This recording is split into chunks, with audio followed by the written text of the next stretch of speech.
I'm home. Throws to the near side, and that's intercepted. Intercepted by Jack Jones, heading down the near sideline, and this will be a pick six for Jack Jones and a touchdown for Arizona State. People here, when you think of Sun Devil football, you think of Sun Devil for life.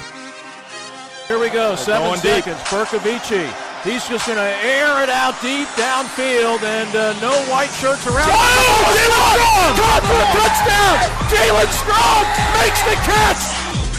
I went to Arizona State. Right. I'm a Sun Devil, man.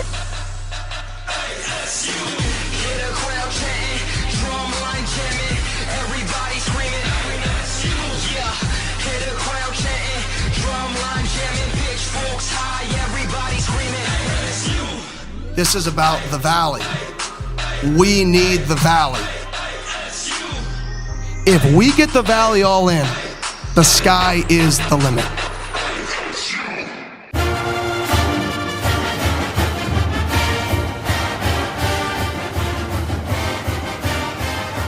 Welcome to Speak of the Devils, the premier podcast for Sun Devil football.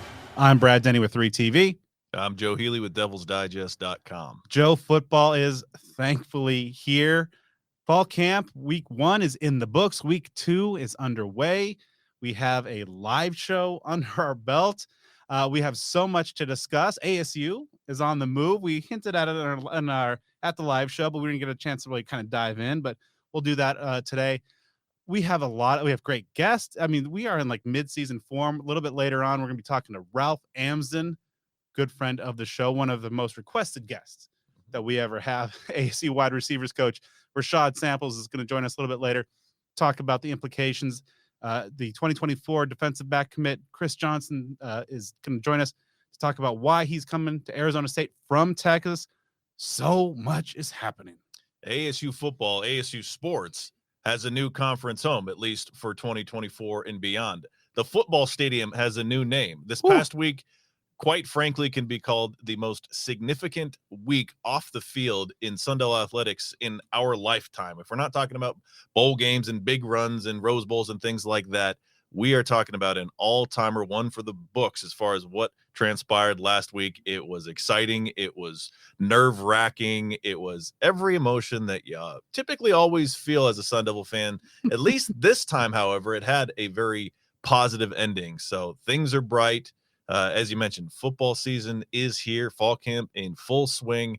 We are just about, 3 weeks or so from the opening game to the season. So this whole off season, wondering how things are going to develop type of mentality, that is shifting away and into real life of what will be happening for this 2023 season for ASU, year 1, of course, under Kenny Dillingham.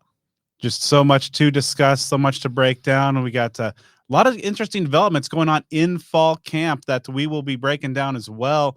Quarterback battle, Joe. I mean, we were talking about that there might be one guy head of the pack coming out of spring, but things are getting a lot more interesting. We got a lot of great guests. It's about time we just kind of dive right into the whole thing.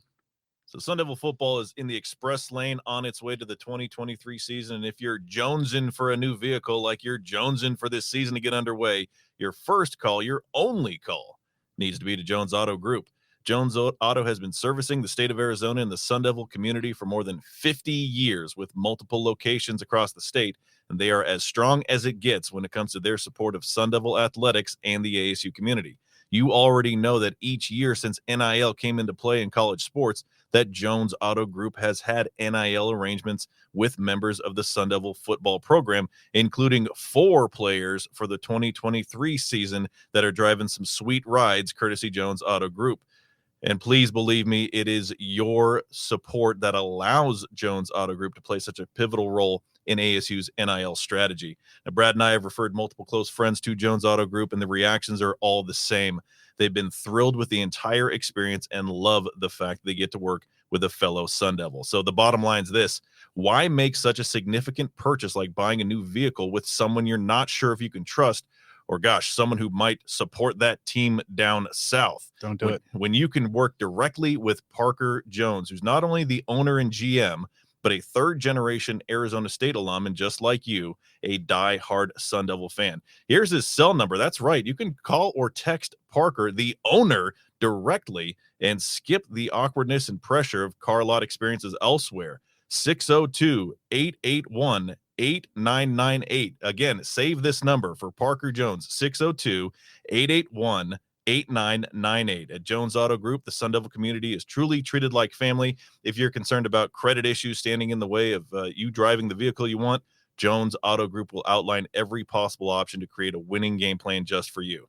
If you want to see how you can save money on tax dollars that you'd pay on a new vehicle, that's a very interesting thing.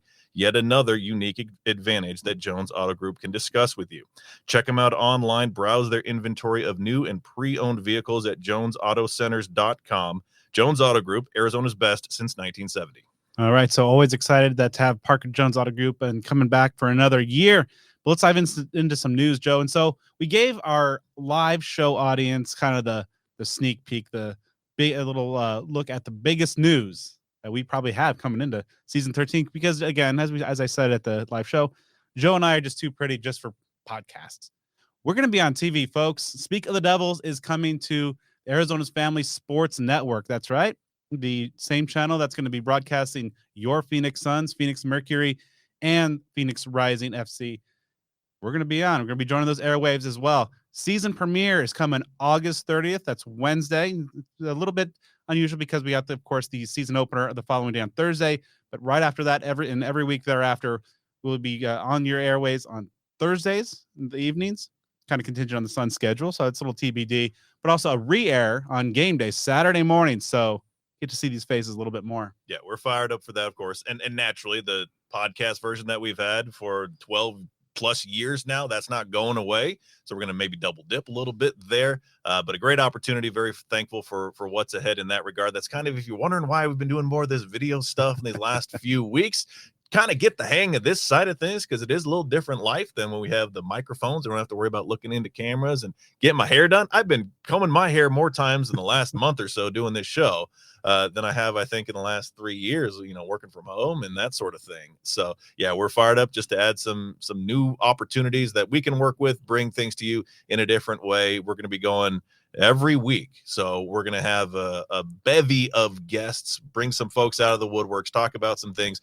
over the course of time, as we have experienced in the last year. And we know it's not going to change. There's really no downtime in college athletics now with the transfer portal and all the madness. And of course, ASU going to be shifting into the Big 12 in a year. So there will be, I'm sure, a lot for us to discuss both on the podcast version and on TV for the next year and beyond. Yeah, that's right. So again, it's going to be over the air, just like that's kind of big thing is, if you guys follow this kind of sports news with the whole Suns drama, Bally's, they were only available in about 800,000 homes, but now it's over the Arizona Family Sports Network, over 3 million homes in the state. So that'll be 3.5 and channel 44 on the antenna. But if you have Cox Cable, that's channel 13 in Tucson, Cox channel 19, and antenna 13.5. So more details and exact times will be coming at you. But August 30th, season premiere, Speak of the Devils, the TV version. We've done radio, we've done podcasts. Now we're taking over TV. It's multimedia empire. Full takeover, absolutely. All right, NWO style. Let's go. I saw somebody tweet us like that we should get like shirts in the NWO font or something. Well, you got my attention. I forget, was Prestigard maybe? Is somebody with a great idea. We'll see about that. Okay, so let's dive into some actual football news now that we've got the big thing, the TV show out of the way. ASU has been making some roster moves, and this is one that kind of has showed that Kenny Dillingham is putting his money where his mouth is in terms of establishing a culture with this Sun Devil football program that he's going to give some players chances, but if you're not on board, there's not a spot for you.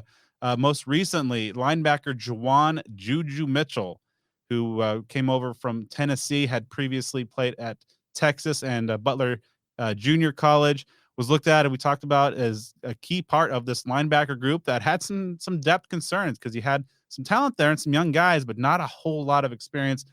But simply put, Juwan Mitchell was not buying into this culture, and he is no longer a Sun Devil. Yeah, I mean, that's unfortunate on the field of play because, like you mentioned, it's a position group that had a lot of issues last year, and you lose your top few players at linebacker heading into this year. So depth and performance were issues. So to bring in a transfer like that, who had quite a few accomplishments at some major schools, that was very intriguing, but that doesn't add up to too much if you're not getting along, if you're not treating people the right way. So that has resulted in what it has, and ASU is going to move forward from it. Yeah, and he was the second of the dismissals on the defensive side of the ball in recent days as embattled, I guess you could say embattled cornerback Isaiah Johnson is finally let go from the team. Of course, he was a guy that came in as a heralded 4-star prospect a couple years ago as a defensive back and flashed some of that potential last year. But I believe it was the Stanford game. He had kind of a breakout, saw a lot of playing time, but then got in disciplinary issues just immediately next week. So just really had a hard time kind of getting that head on straight. And so after being, I believe, also entered the transfer portal this past offseason, withdrew, came back to ASU, was given a number of chances, but ultimately, again, did not fit the culture outlined by Coach Dillingham. So he is no longer a member of the program. Yeah, that's unfortunate that did not have a positive, happy ending, at least not at Arizona State. Like you mentioned, all the talent in the world, but just wasn't able to keep it all together last year or even into the early stages of this season as well. It's frustrating to see a circumstance of a guy who gets out there and plays at a high level. Like, this dude can be a starter and a contributor and a key player on this defense for years to come. And then, as you mentioned, a week later, for some very avoidable disciplinary issues, and then heading into this season, again, it was relatively clean slate with the new coaching staff, but it just didn't work out. Kenny Dillingham had some positive comments about him, at least good things about him as a human being, good things about him as an athlete, and just saying that this is one of those circumstances where a change of scenery is probably going to be best for him. So, hopefully for him, he finds a new opportunity, settles in. It's a positive environment for him so that his college career can progress and end on a higher note than it's been at the rocky encounters that he's had at Arizona State. So wishing those guys, better things ahead with wherever they land in their respective careers. But after ASU made the big move on Friday, as in the middle of our live shows, in fact, when the news became official that ASU was moving to the Big 12. Now, we had known that they had great success on the recruiting trail recently in the state of Texas. Rashad Samples and Brian Carrington have their deep ties there and really paid off in the 2023, 2024 classes. And so far, and now the 2025 class has got off to a really great start. 2 Texas players have announced their verbal commitments from the 2025 class to Arizona State, starting off with athlete Joseph Smith, a 3-star out of Spring, Texas, 6'1", 170-pounder cornerback prospect, a cousin of a current ASU safety Xavier Alford. And he even said about the Big 12 move, "I like that they're in the Big 12 because my family won't be too far and they can come check me out." So, and it's also, I think, as everybody on the internet immediately made the same joke, and it's great because that ASU joins the Big 12, and all of a sudden Joseph Smith is joining ASU and not going to BYU. I was going to say there's a joke to be made with that, yeah. And it's going to be a commonality with the next name we're going to talk about. ASU joins the Big 12, and you start getting some Josephs from Texas. A guy like me, a Joseph who's a native Texan, I can get on board with that. So this first piece of that 2-part puzzle, so far so good. And as we'll talk about with Ralph Amsden, ASU's been recruiting Texas hard, and so I know Kenny Dillingham has or could say that, hey, this is the objective. It has been the objective because we're thinking we're going to be moving to the Big 12. So you're going after guys in a talent-rich area or a state that has many talent-rich areas within it, whether it's the Dallas-Fort Worth area, Houston, whatever it may be, Austin, of course, and now it's going to be kind of a central hub for this conference that ASU is going to join. That works out perfectly. And then not too long after that, the second Texas Joseph Jojo Albright, a high 3-star prospect per Rivals, also out of Spring, Texas, 5'11" or 5'10", 160-pounder defensive back, also joined his commitment. So that's now 3 2025 commitments. So again, we're still months away from the 2024s being able to sign. And of course, ASU landed a quarterback, Michael Butter Tollefson, a high 4-star earlier in the year. So ASU's off to a pretty good start. Just 3 commits for the a year out class, and I believe that has them placed in the top 10 per Rivals. I think I saw 8th, something like that. Now, a lot of teams haven't done too much work, but that's a great start, and that's the things that you want to see materialize, because if you know recruiting, you know that it's a couple years ahead that these coaches can really build those relationships. So this, even the 2023 class, of course, Kenny Dillingham's first class, even the 24 class, they're a little behind the 8 ball because schools that ASU's competing with have been putting in work on these recruits for a few years. I think it's that 25 class where ASU's really going to be able to strike. Not to say that 23 wasn't good, because it was. It's not to say 24 won't be good, because it certainly has some potential for sure. But 25 is where it could get really, really interesting. And obviously by that point, ASU will be firmly playing in the Big 12 conference. And it won't just be this thought for the future. So far, so good, across the board in recruiting and stuff that I think Sun Devil fans can get excited about. All right, and so some other exciting news to kind of round things out, going back a little bit off the field. So this is our 13th year of the show, and we are excited. You mentioned that Jones Auto Group is coming back to support the show this season. We have a new sponsor that we're really excited about. I know I'm very personally excited about it. If you follow me on Twitter, Home Field Apparel is back, and they're going to be sponsoring our show this upcoming season, and it's great. I love the Good brand. Joe, you got some pieces from their collections. Well, 150 schools now from their premium licensed collegiate apparel. I just love the vintage designs. For our YouTube audience right now, I'm wearing I purchased before the move, but a old Cincinnati baseball shirt from the what was the Dodger pitcher? Sandy Koufax. That's it. He went. Oh my, yeah. So anyway, it looks great. I wouldn't have known that before yesterday when I was doing some research on incoming Big 12 teams for baseball. I would have been like, I don't know, Oral Hershiser, Fernando Valenzuela. Yeah. But I got it. So absolutely. So yeah, obviously a tremendous, awesome collections that they have.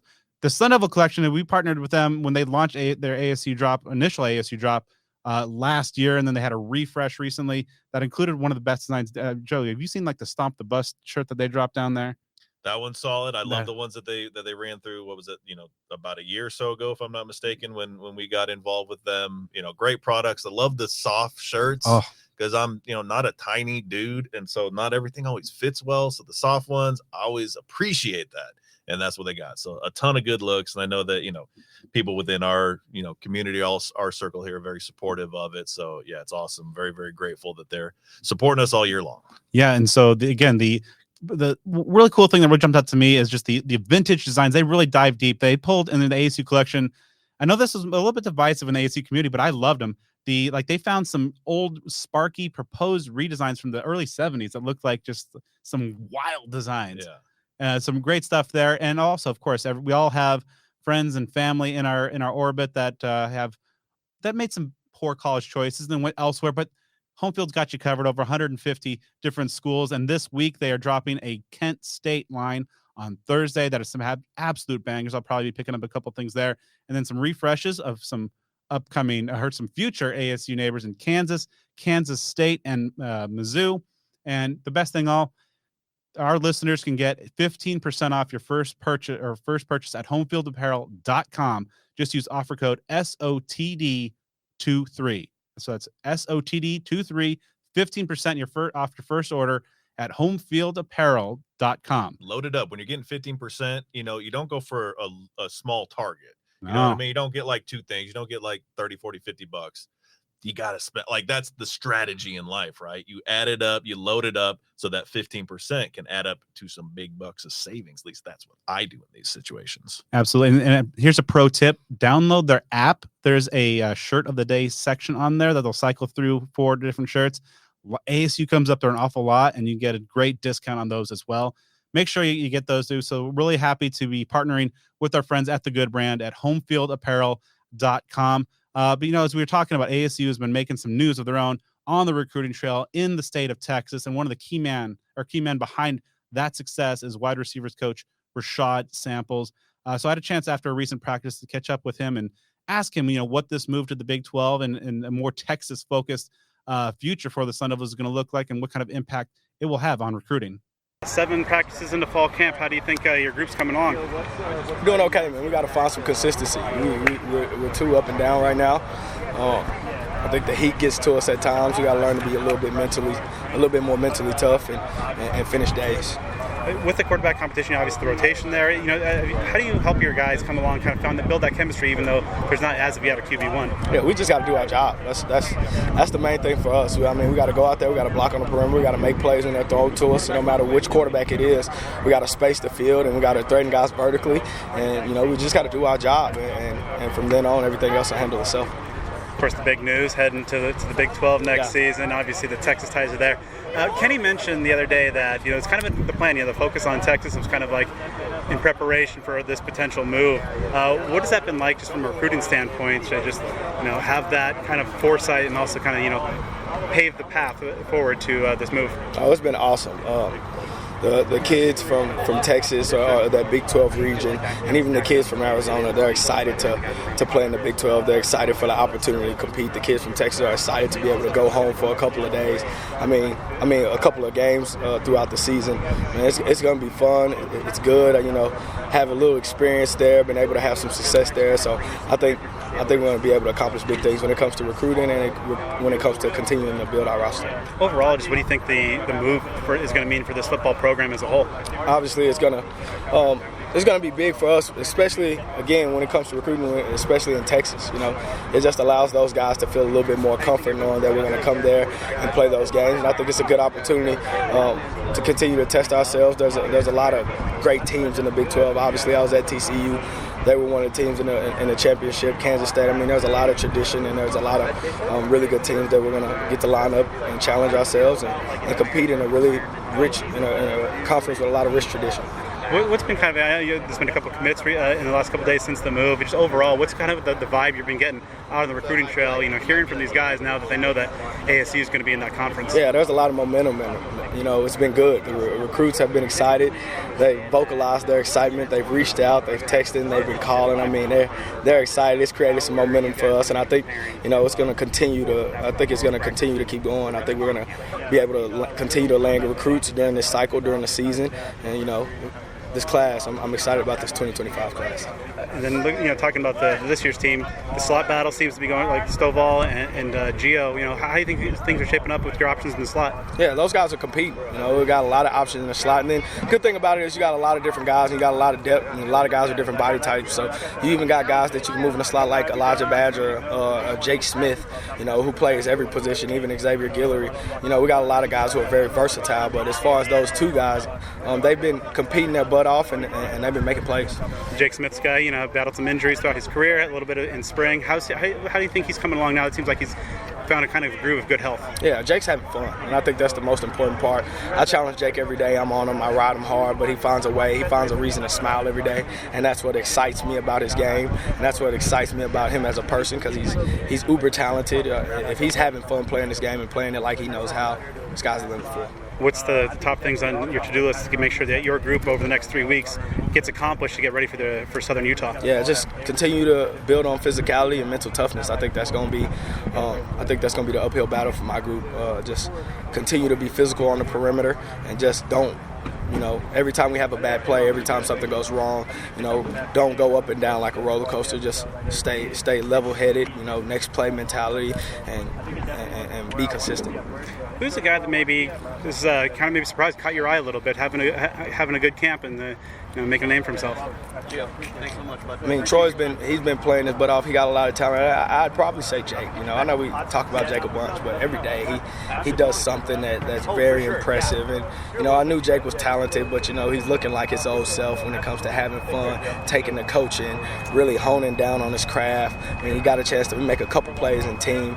Jake's continued gradual improvement is great to see.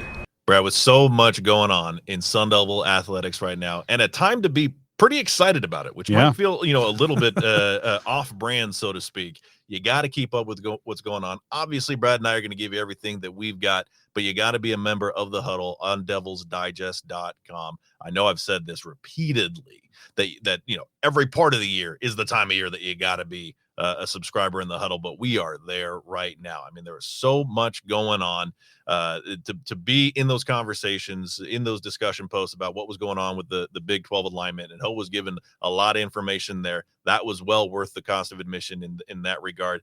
But now, I mean, you've got practice updates as much as you can handle there. The season is coming right up, just a few weeks away. And then, as we all know, once you get into the academic year, football starts, and then that chain reaction starts happening. You get basketball coming up, baseball coming up. You got a lot going on. It's an active time. College sports is a 365-day-a-year news cycle. The best information that you can get up to the minute.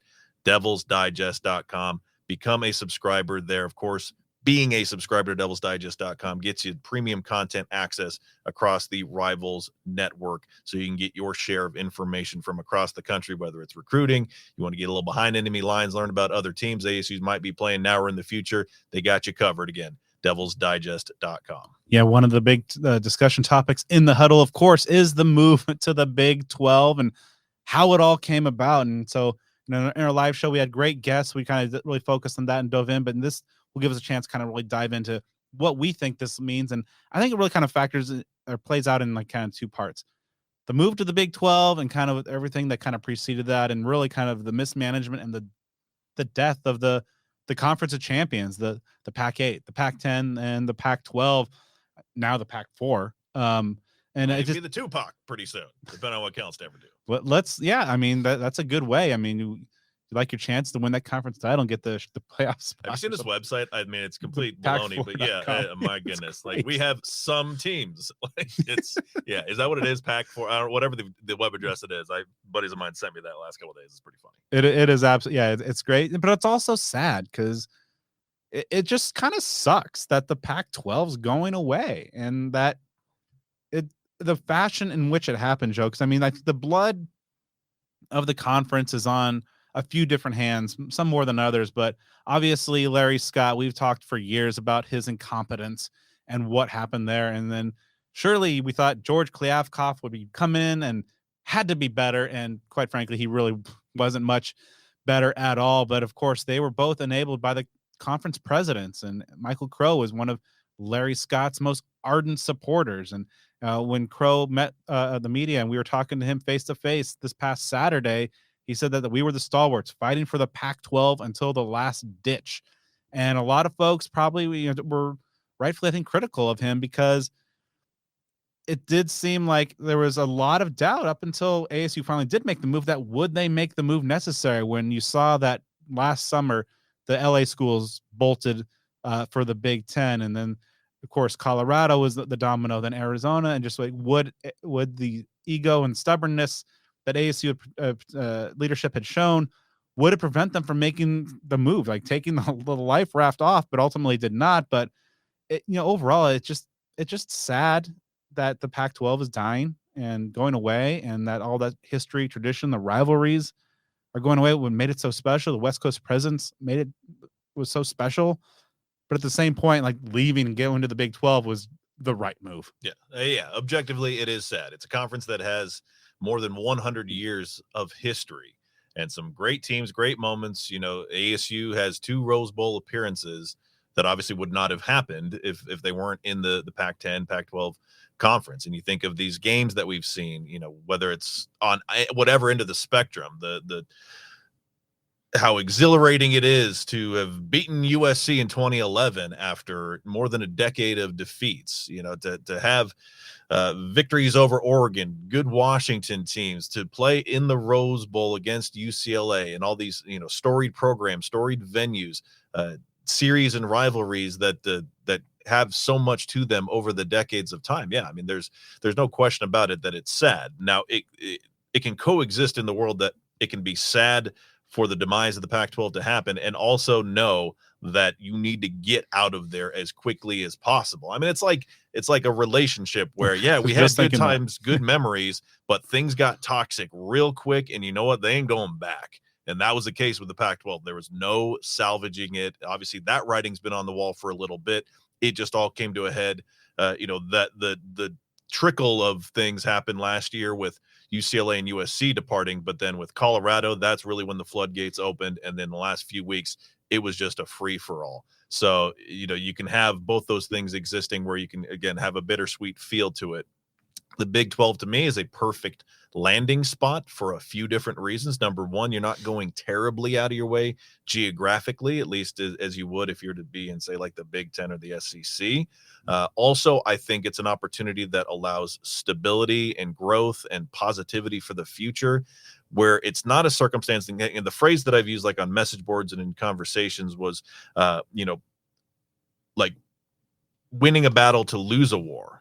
You kind of think of it in the opposite phrasing, but to get stability, say to go to the Big 10 or the SEC, not saying those were options, but you get stability, but you go there and it's hard to compete.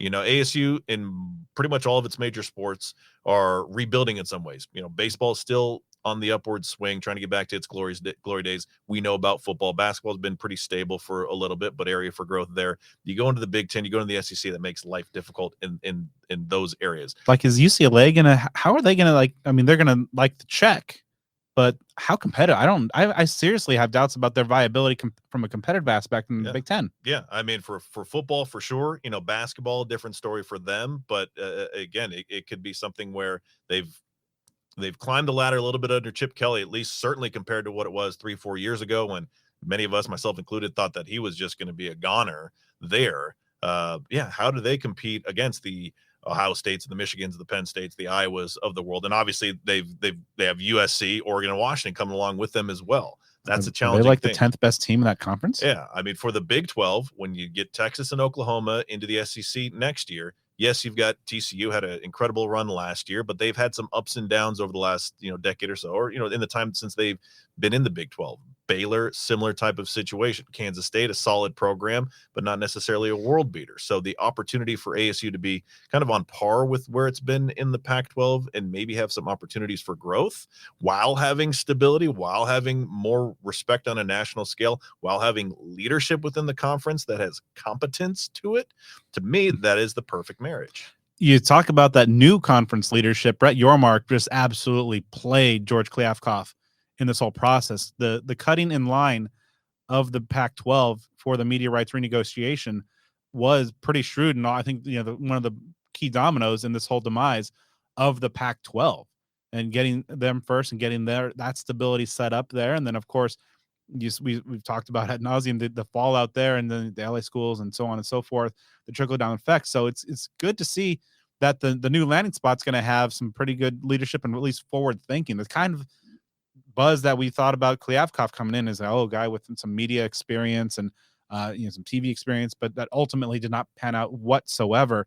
But it's interesting, I think, in how this all plays out in the grand scheme, because obviously we're in almost a power 2 situation with the Big 10, the top dog in terms of dollars, SEC money kind of driving everything, and then kind of the Pac dying. So then you have the 4 major conferences. The ACC is tied with their grant of rights until I believe the mid 2030s. So they're in a situation, you see like the Florida State drama, they're trying to get out some issues there. So you got the Big 12 kind of in that safe number 3 spot, but is that noticeable gap between those top 2 dogs and number 3. And so I'm wondering, while this does provide stability, and the ASU did, or Michael Crow did confirm that it's a full media share, so ASU will be coming in at that like $31.7 million payout.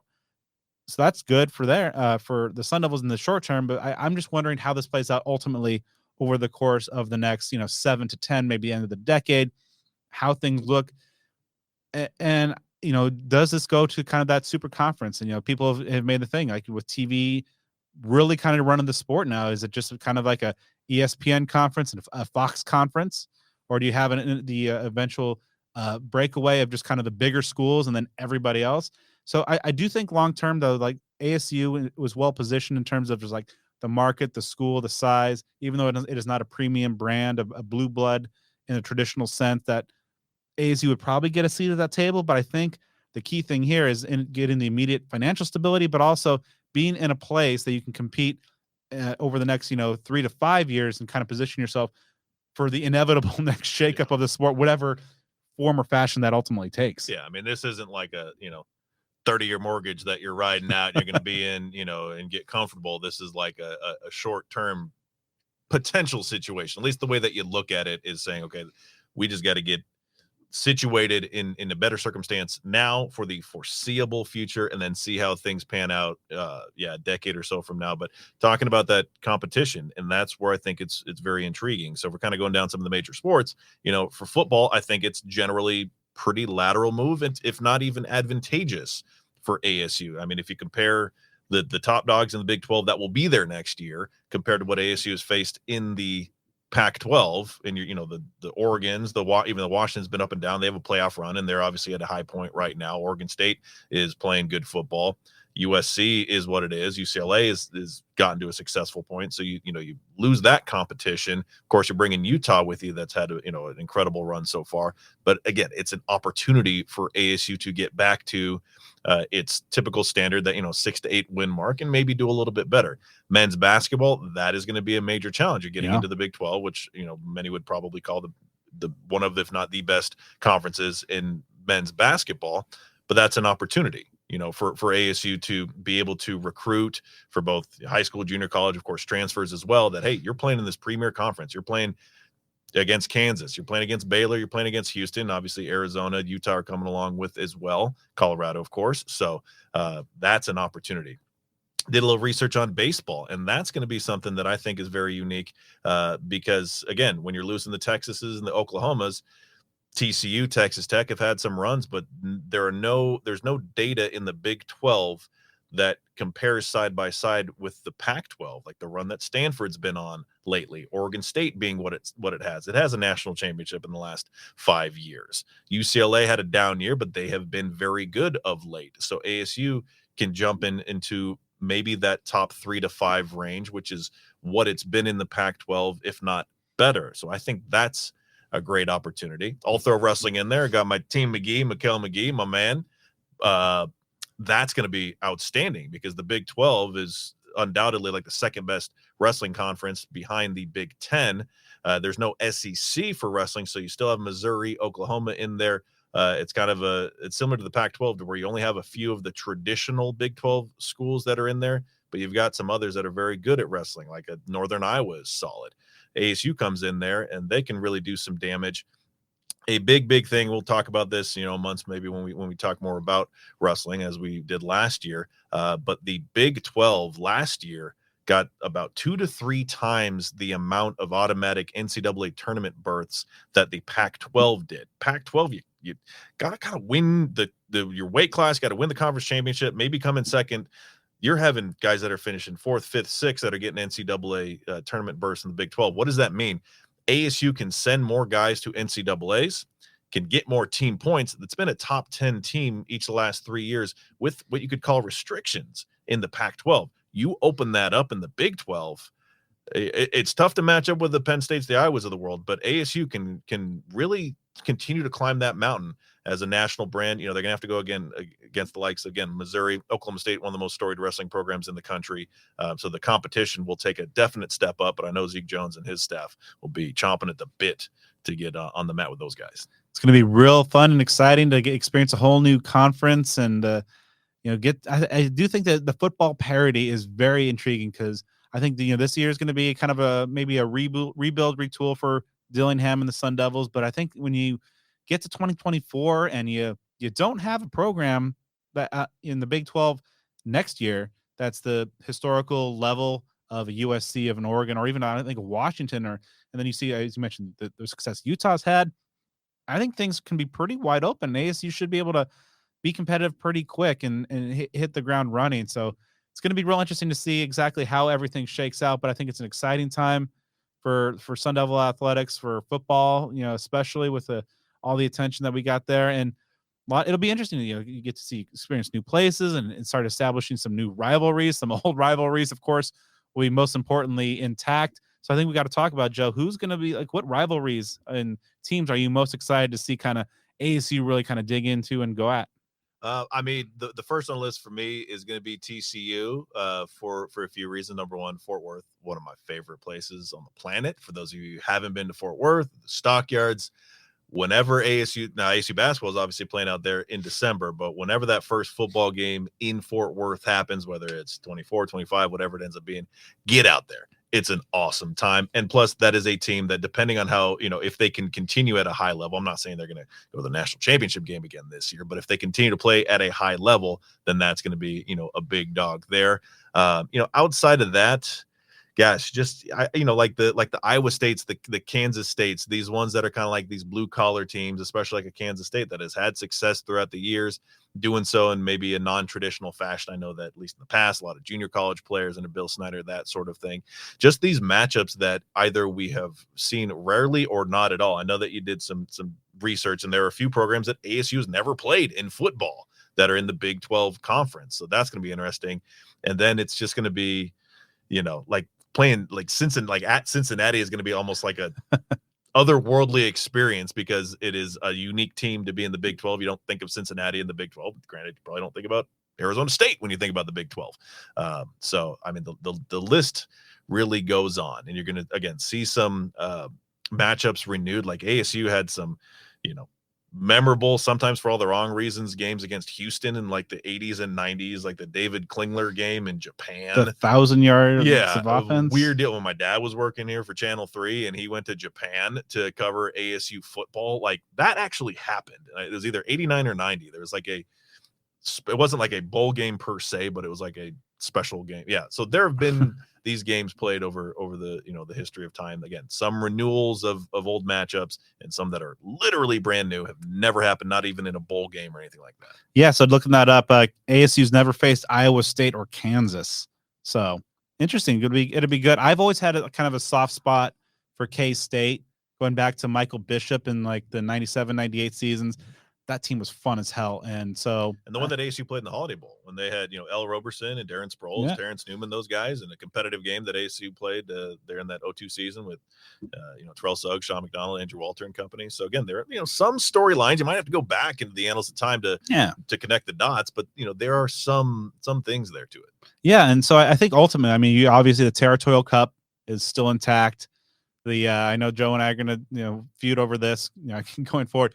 The rivalry with Utah. So this doesn't help I was hoping that they wouldn't go and that like SMU would go in, so it could be a total thing. So yeah, this does not help my narrative of UCLA being it. Maybe I'm going to totally go down with that ship this year and just really go overboard with this is the last iteration of the rivalry. So that's something that could be put together. And as a side note on that, it'll be interesting to see what happens with these teams that now for this year comprise the Pac-12 conference. Will you see non-conference games just to kind of keep some of those going? I hope so. Will ASU play UCLA? Maybe, not immediately. Obviously, these games are filled out, for the foreseeable future, but a handful of years down the road, will you see some of these happen again, just to kind of keep some of those things alive and allow people to renew those? I mean, it would be a smash hit. I mean, it'd be weird, but good, 5 years from now for ASU to play a non-conference game, at the Rose Bowl or something like that. Husky Stadium, that view. Let's get back. Do that and you could do that like in in September.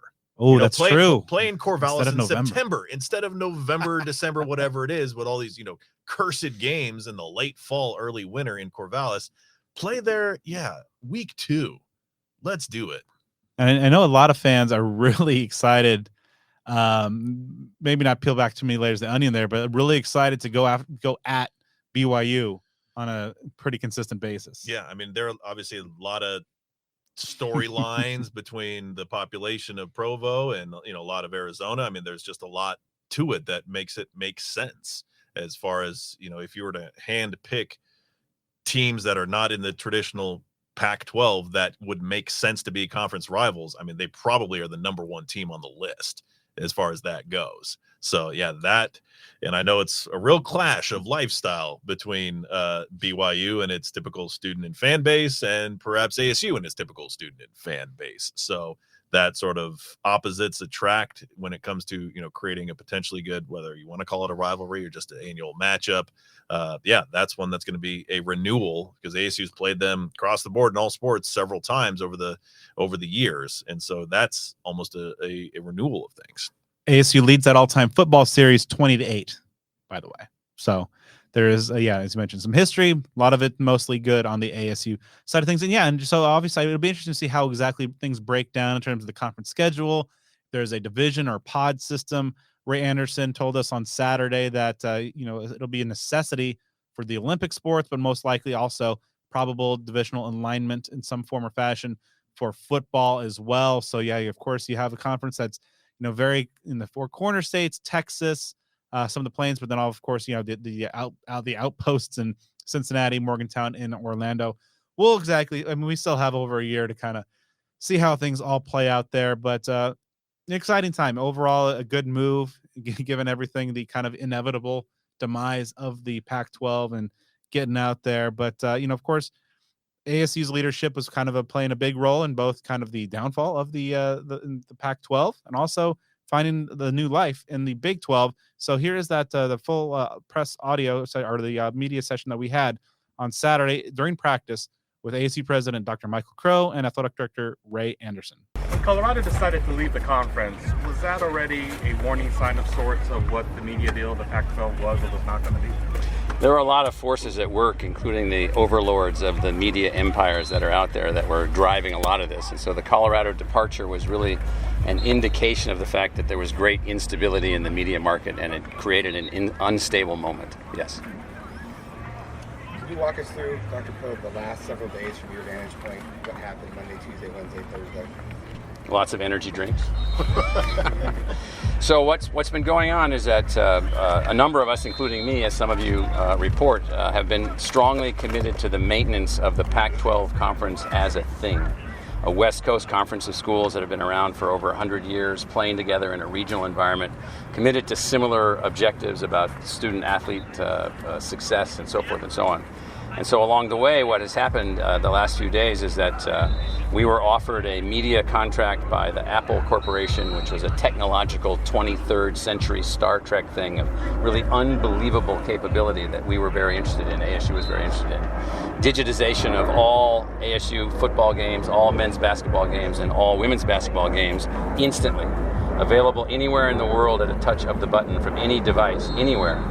Digitally then manipulable by the watcher, both during the game and between multiple games at the same time, as well as usable by athletes for recruitment and so forth and so on after the games as an archived thing. And so we thought that there was some risk but huge opportunity. So several of the schools were committed to that, but it created another destabilizing moment of sort of tradition versus this modern thing. So a lot of back and forth. The Pac-12's council, the CEOs, the presidents, and the chancellors met many times during the week with a pivotal meeting yesterday that led to ASU and others joining the Big 12. Was it primarily the financial disparity between on the revenue and the media rights revenue between the Big 12 and the Pac-12 that was the deciding thing? No. And so it's often the case in the media that the media thinks that the measurement of the success of our program is the media contract and the share per school. Well, the media contract is a fraction of our revenue relative to ASU athletics, even relative to football athletics and other athletics. And so we've got lots of revenue sources. We were very interested at ASU on finding a way to connect to more people and so forth. But we have to be in a viable conference to do that. And once Oregon and Washington decided to go to the Big Ten, the conference was no longer viable. And so viability meant you can't be in a non-viable position for more than a few hours in our mind. So we resolved that. So was the Washington and Oregon departures the kind of the final straw? Yesterday morning at 7 a.m. was another called meeting of the Pac-12 presidents, and some schools didn't show up. So you might know that then, therefore, the conference was no longer viable. Can you say how many didn't show up? 2.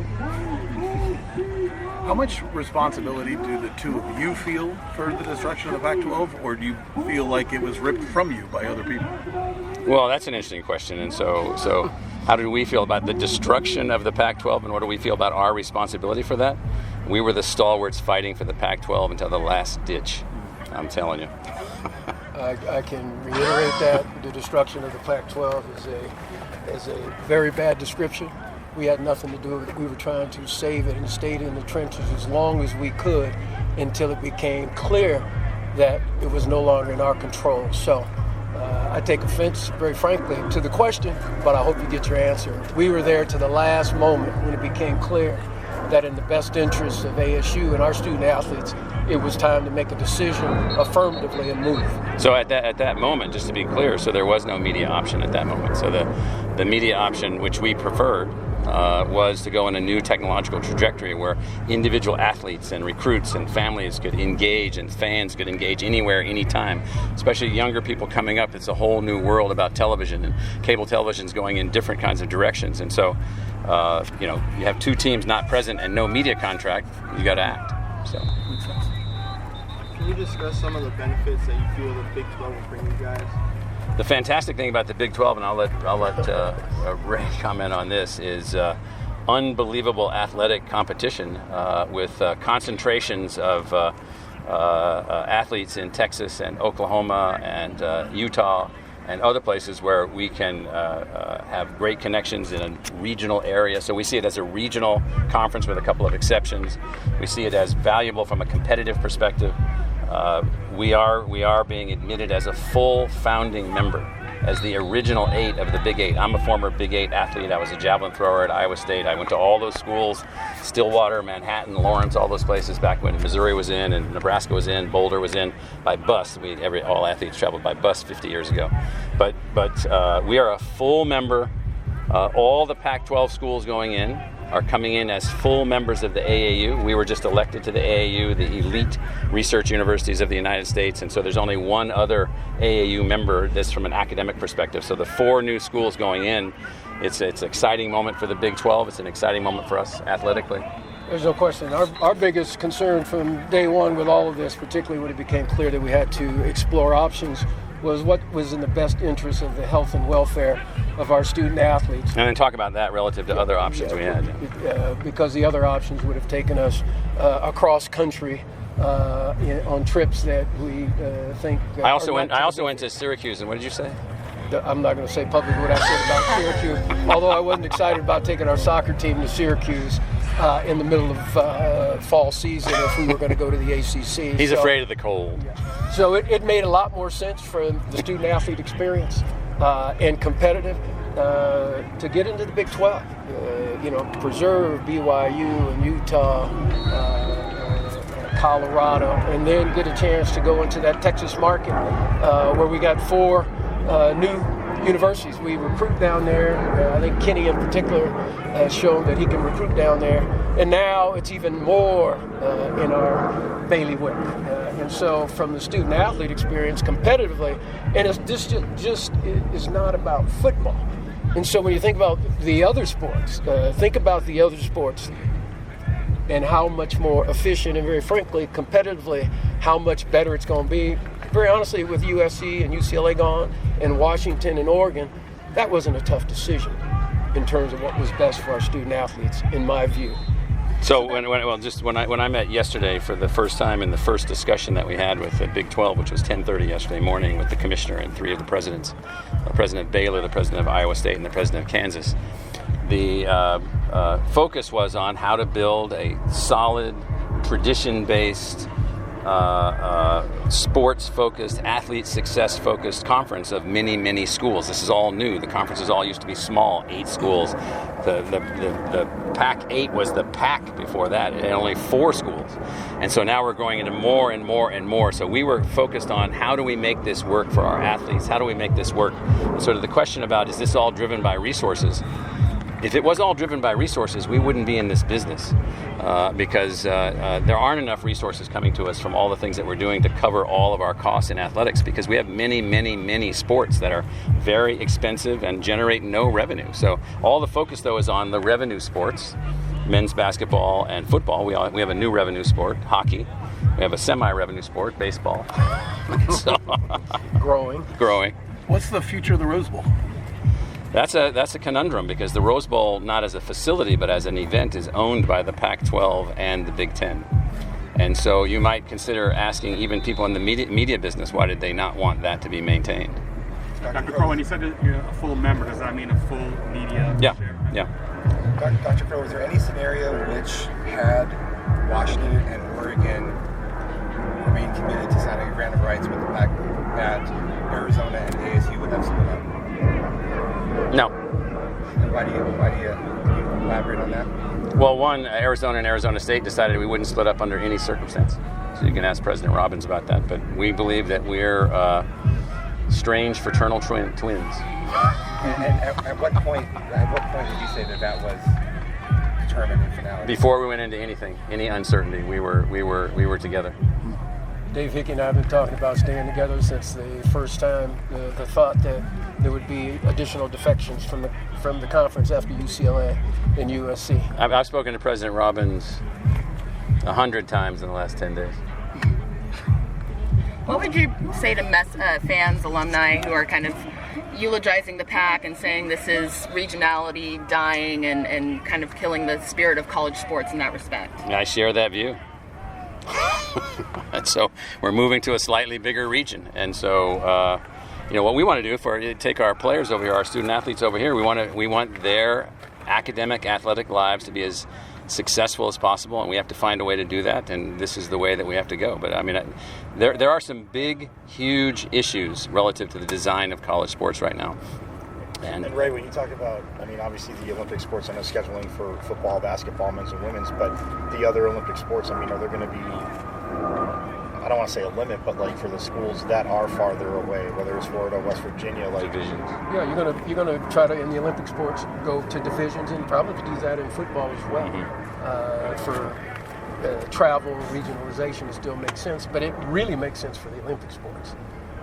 And so you might imagine our selfish interest is that if that keeps us with the game. We're not giving you a remote office in Morgantown? I promise I'm not going to Morgantown. I'm going to sign that to Gene Boyd. He can go to Morgantown. But send me to Texas and the rivalry with Arizona and start a new one with BYU and Utah and Colorado. Yeah.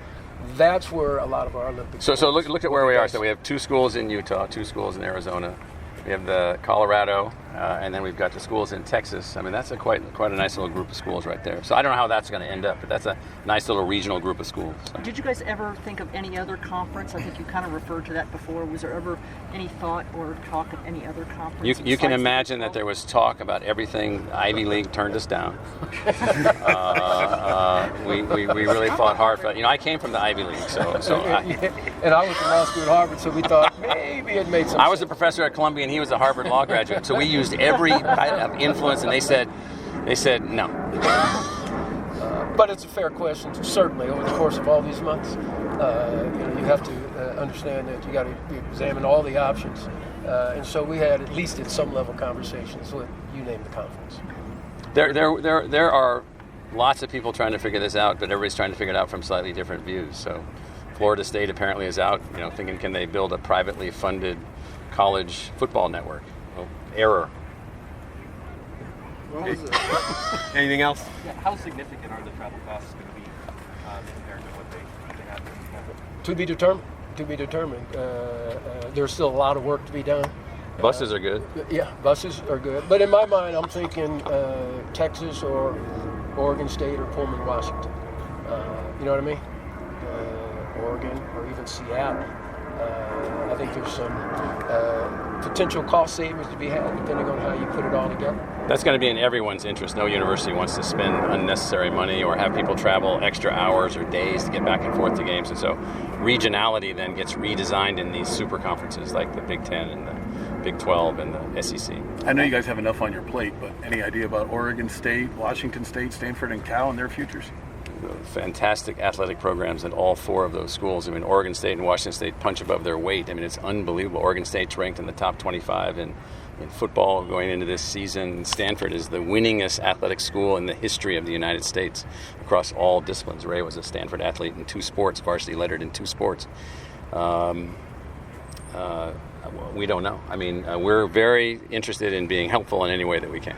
A lot of Big 12 schools have similar revenue, these publicly reported, but much fewer sports. So what do you think about that, Ray, and the challenges presented by that? Yeah, Ray, what do you think about that? Well, we didn't get into this business of adding sports to cut sports. At least I did not. Yeah. And so we have every intention to continue all of our sports in the Big 12. And remember, all of our sports aren't sponsored in the Pac-12. So, for instance, in water polo, we got Indiana as part of the conference that plays in the Pac-12. So we'll pick and choose our spots, but all of our student athletes will be able to play. And very frankly, some folks say, are you going to continue to play the teams in the remaining in the Pac-12, USC, UCLA, Hopefully. Cal, Stanford? Absolutely, particularly in the Olympic sports, because that's a great experience, and student athlete welfare is also a big factor. So there's a lot of really competitive teams in California. We're interested in playing all of them. You know, UC Davis and UC Irvine and other schools that are up and coming, and the state college like Long Beach State, the Dirtbags over there. All those folks are really on the rise. So, but the Big 12 sponsors 23 varsity sports. So I think for us, beach volleyball and lacrosse and hockey, but no other Pac-12 has hockey. We're in a new conference in hockey. We're in a new conference in hockey, as you know, so we're good there. But the Pac-12 doesn't sponsor all the sports. And when we added women's lacrosse, we added the 16 to make them a championship level qualifying league. We'll do that in lacrosse and beach volleyball, wherever we have to. Our student athletes will have a really good experience. And this will not detract from. In fact, I can tell you, because we've talked to our coaches, a number of them, particularly in the Olympic sports, they couldn't be more pleased. Bobby Hurley couldn't be more pleased. Kenny couldn't be more pleased. Our volleyball coach couldn't be more pleased. Our wrestling coach couldn't be more pleased. Our golfing coaches couldn't be more pleased. And on and on. This was a good move in terms of the Olympic sports, and we're looking forward to it. So, Brad, I mentioned it, at the top of the show, and if we're talking about off-field stuff, so we're not talking about, a run to the Rose Bowl or a 2013 divisional run, those sort of things. I mean, this past week, which really was, like 3 days of chaos, in my lifetime, the most significant week in Sun Devil athletics history. And the only other things that I could even think of, just knowing what I know historically, whenever it was that the decision was made for ASU to join the Pac-10 in the 1970s, obviously that took shape in 1978, but of course it happened before then. The creation of the Fiesta Bowl, because that helped create a platform for ASU to be on a national stage. The events of 1958 with Frank Cush being hired, ASU becoming a university, Sun Devil Stadium, that was its first year. Those are the things, and those are huge, huge things. Those are all that I can really think of as far as, isolated periods of time where things happened, again, off the field that were so dramatically significant for Sun Devil athletics. I mean, it's hard to truly do the significance justice and put it into words, because obviously this is not just the conference realignment, but the naming rights deal with Mountain America Credit Union, that helps $4 million a year. That's good stuff right there. So it's really hard to put into words. And I don't know if the fans truly fathom it, because it was such a chaotic time and still feels that way. But I mean, this is landmark, shape-shifting stuff, or at least has the potential to be for ASU. Yeah, and it's interesting because there's also the kind of the roller coaster element to that time frame of that 48, 72 hours of just like you're wondering if ASU is going to get off the sinking ship in time, because you wonder, because some of the previous decisions by the leadership perhaps maybe indicated that there was a chance that maybe they would go down with the ship. And even Dr. Crow mentioned that, they were fighting tooth and nail to the last ounce to try to figure out a way to make the Pac whatever work.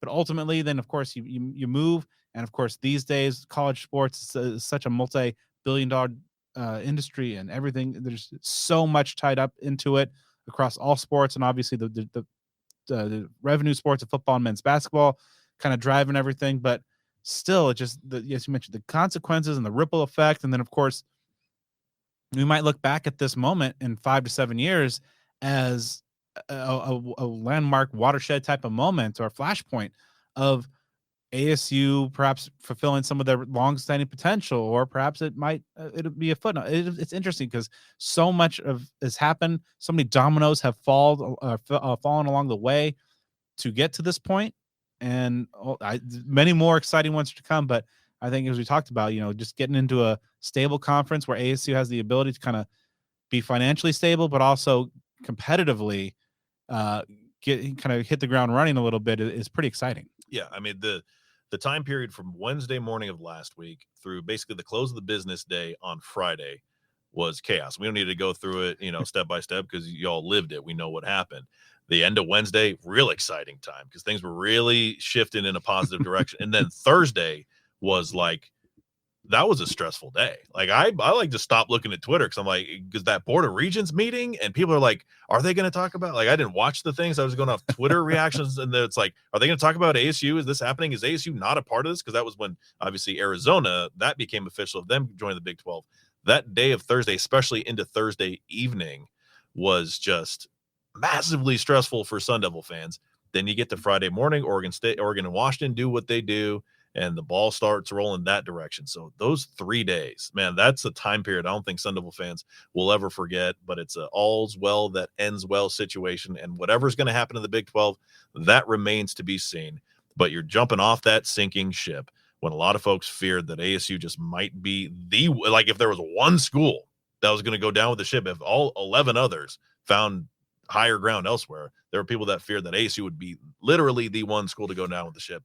That didn't happen. You get into a more stable position. And also, as you mentioned, as we've mentioned, a circumstance from a competitive perspective, not this deal where it's like, okay, ASU's here now, but dang, this is going to be hard to compete. You've seen that elsewhere with, like, Missouri had a good start to being in the SEC. They were a great Big 12 team. Now they're a average at best SEC team. Texas A&M even having its issues. So you've seen Colorado to the Big 12. Or to the Pac-12, excuse me. You've seen these scenarios. Now, obviously, Utah is the counterpoint there, but you've seen, and I'd say TCU as well. But you've seen this go right, seen it go wrong. So yeah, that speculation that's going to materialize, and that's something that ASU fans who just want to be negative for the sake of being negative, if they were to have that disposition, not to say that I'm seeing it, that's a conversation for another day. But in this major win, major relief for Sun Devil fans, just about globally, that the Pac-12 officially in the rearview mirror. Yeah, and it just goes back to the sinking ship metaphor. It sucks that the ship's going down, and you perhaps have a lot of family heirlooms on it that are going to be lost in terms of the rivalries and the experiences and things that just made Pac-12, the Pac-10, Pac-12 just so unique.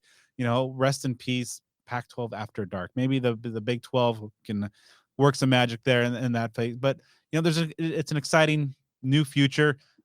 We did a toast at the live show, like farewell, good riddance to the Pac-12 refs. Good. I'm gonna catch myself before I start using profanity. But anyway, no one will shed a tear to see that depart from their lives. That much is clear. We just gotta get through one more effing season with them.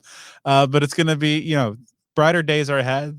The coffers should be in pretty decent shape. You mentioned with not just the media rights deal, but of course, the new sponsorship with Mountain America Credit Union with the stadium. And again, or as I said in the live show, you as a fan are not under no personal obligation to say it. Just enjoy that your school is budget is getting helped by that. So it's going to be a very exciting time, Joe. Yep. And before we move on to catch y'all up on what's going on in fall camp, as we know, this 2023 season for ASU football just a few weeks away. Believe me, you gotta step into this new season in style with some new Sun Devil gear from Cactus Sports. Located at 514 South Mill Avenue in Tempe, you can put together the perfect Sun Devil fit from head to toe in one stop with the best ASU merchandise around at Cactus Sports. At Cactus Sports, they are as passionate about making sure you look your Sun Devil best as they are about supporting the maroon and gold on game day. Can't make it to the Mill Avenue location? Start putting together your ultimate Sun Devil gear wish list online at cactussports.com. Go ahead and stock up. They offer free domestic shipping, ground shipping on orders over $75, and all clearance items are buy one, get one 50% off. Follow them on Twitter, Instagram, and Facebook at Cactus Sports AZ. Cactus Sports, ASU alumni owned since 1992. Think local, buy local, be local. All right, so let's dive into fall camp, and there's some interesting developments over the first 8 days or so, Joe. Week 1 was in the books, and they started off a little, as expected, and kind of helmets the first few days, and then moving on to shells before the first full pads practice on Saturday. Now week 2, and then pretty soon they'll be heading up the mountain to Camp Tonazona.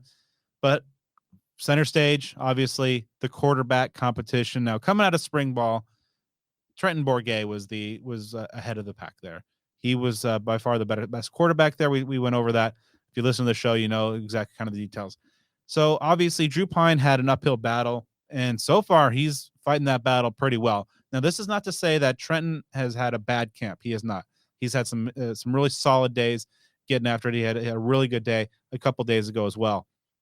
This is just more to the Drew Pine has looked like a much better player. He's taken some leaps and bounds. Even Kenny Dillingham talked and referenced himself about the Taylor Kelly battle or situation back in 2012 with a guy who struggled in spring, but then made strides over the summer and put together a pretty fall camp. And I think this gap has now closed considerably. Now, I don't want to say necessarily, maybe it's not to a point where it's a coin flip.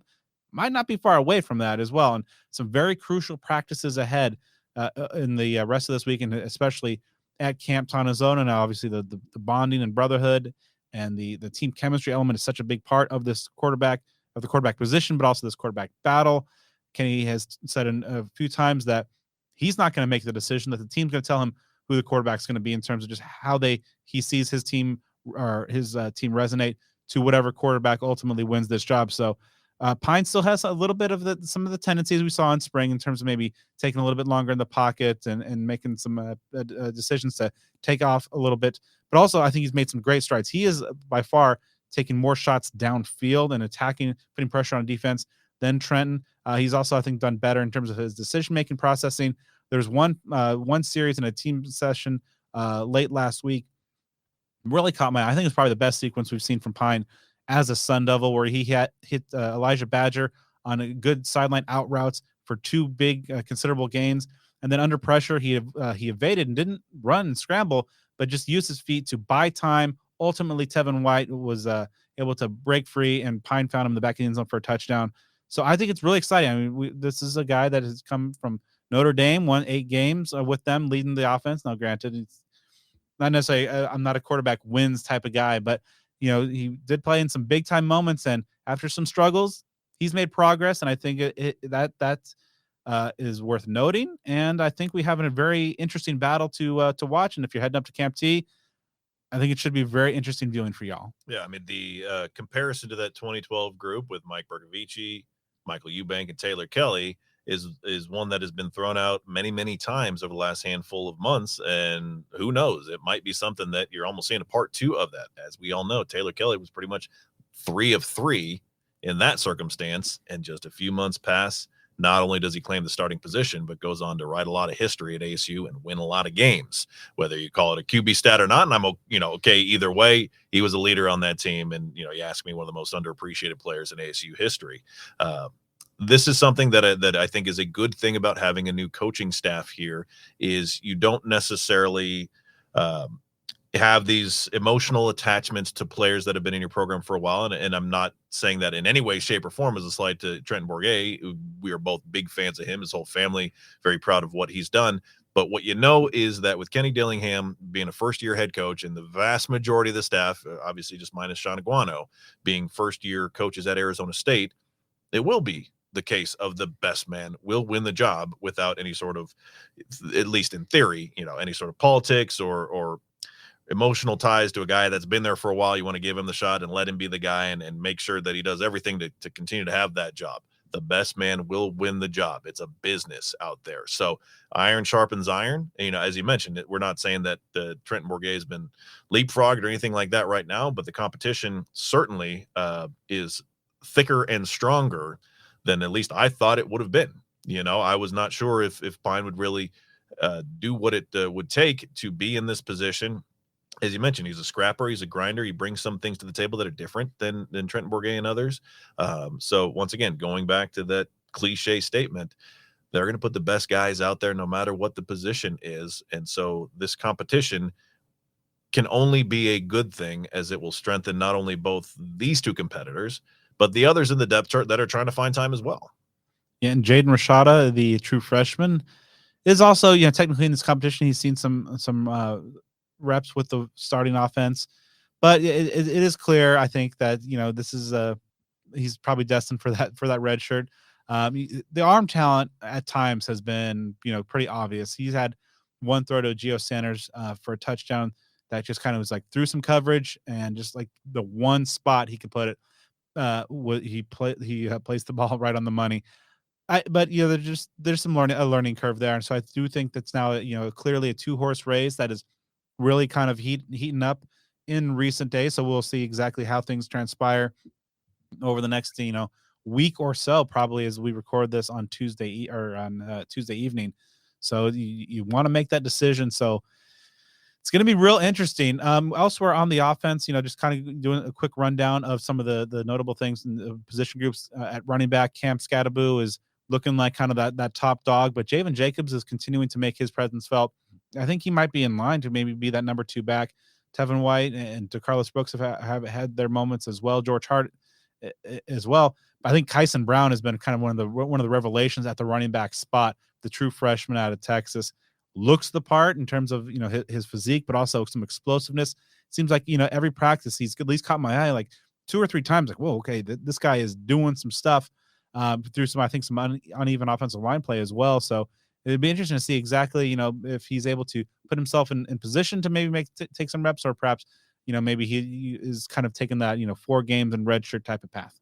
Yeah, and this has been another common topic that we've discussed over the offseason is what will the division of carries, the division of touches among the running backs be like? Because we are so predisposed to how things were under Herm Edwards, and I guess you could also lump in Sean Aguano last year, where you got one guy and he gets a lot of work, and if you're running back behind him, good luck to you. A lot of the talk has been things will be spread out. And when you have these sort of circumstances where, you're talking 3, 4, 5 guys that are showing up, maybe at different levels of contribution, but they're at least making a name for themselves. So yeah, that's going to be, again, we've talked about it many times. Will it be Scatteraboo getting the huge bulk and then just some scraps for the others? May not really be shaping out that way. Kyson Brown, someone with a high ceiling for the future. We'll see what the short term provides for him, but that's a name. And again, this no disrespect or slight to him. That is not a name that I thought people would be talking about here in fall camp.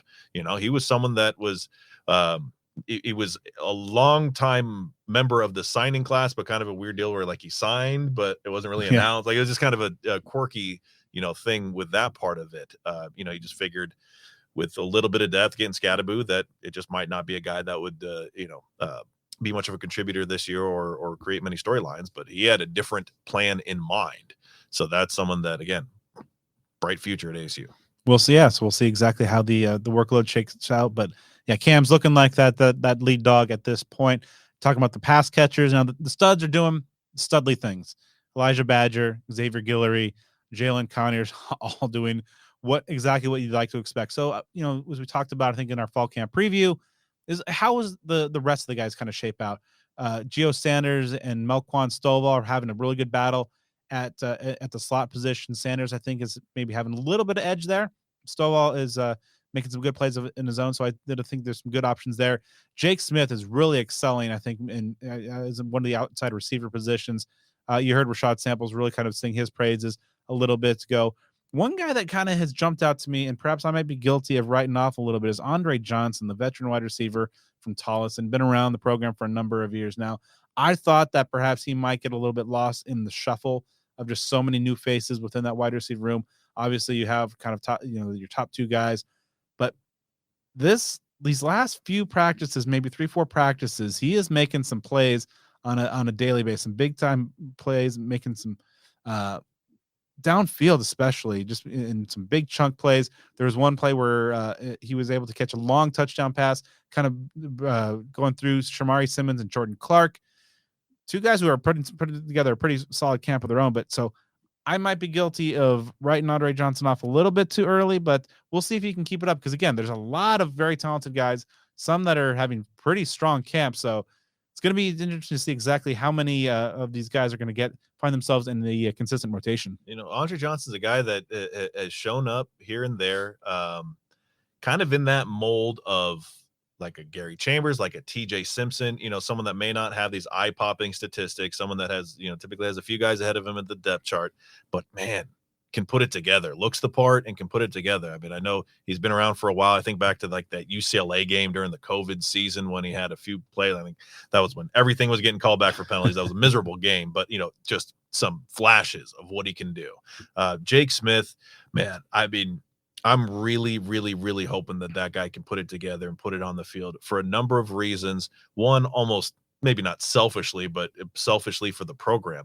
It would be a real good look for Kenny Dillingham and Arizona State, I would anticipate, in local recruiting if they can get him back healthy, performing after the nightmare that he's gone through as Jake Smith over the last couple of years, going from Texas to USC, major injury issues, pretty much fallen off the football planet.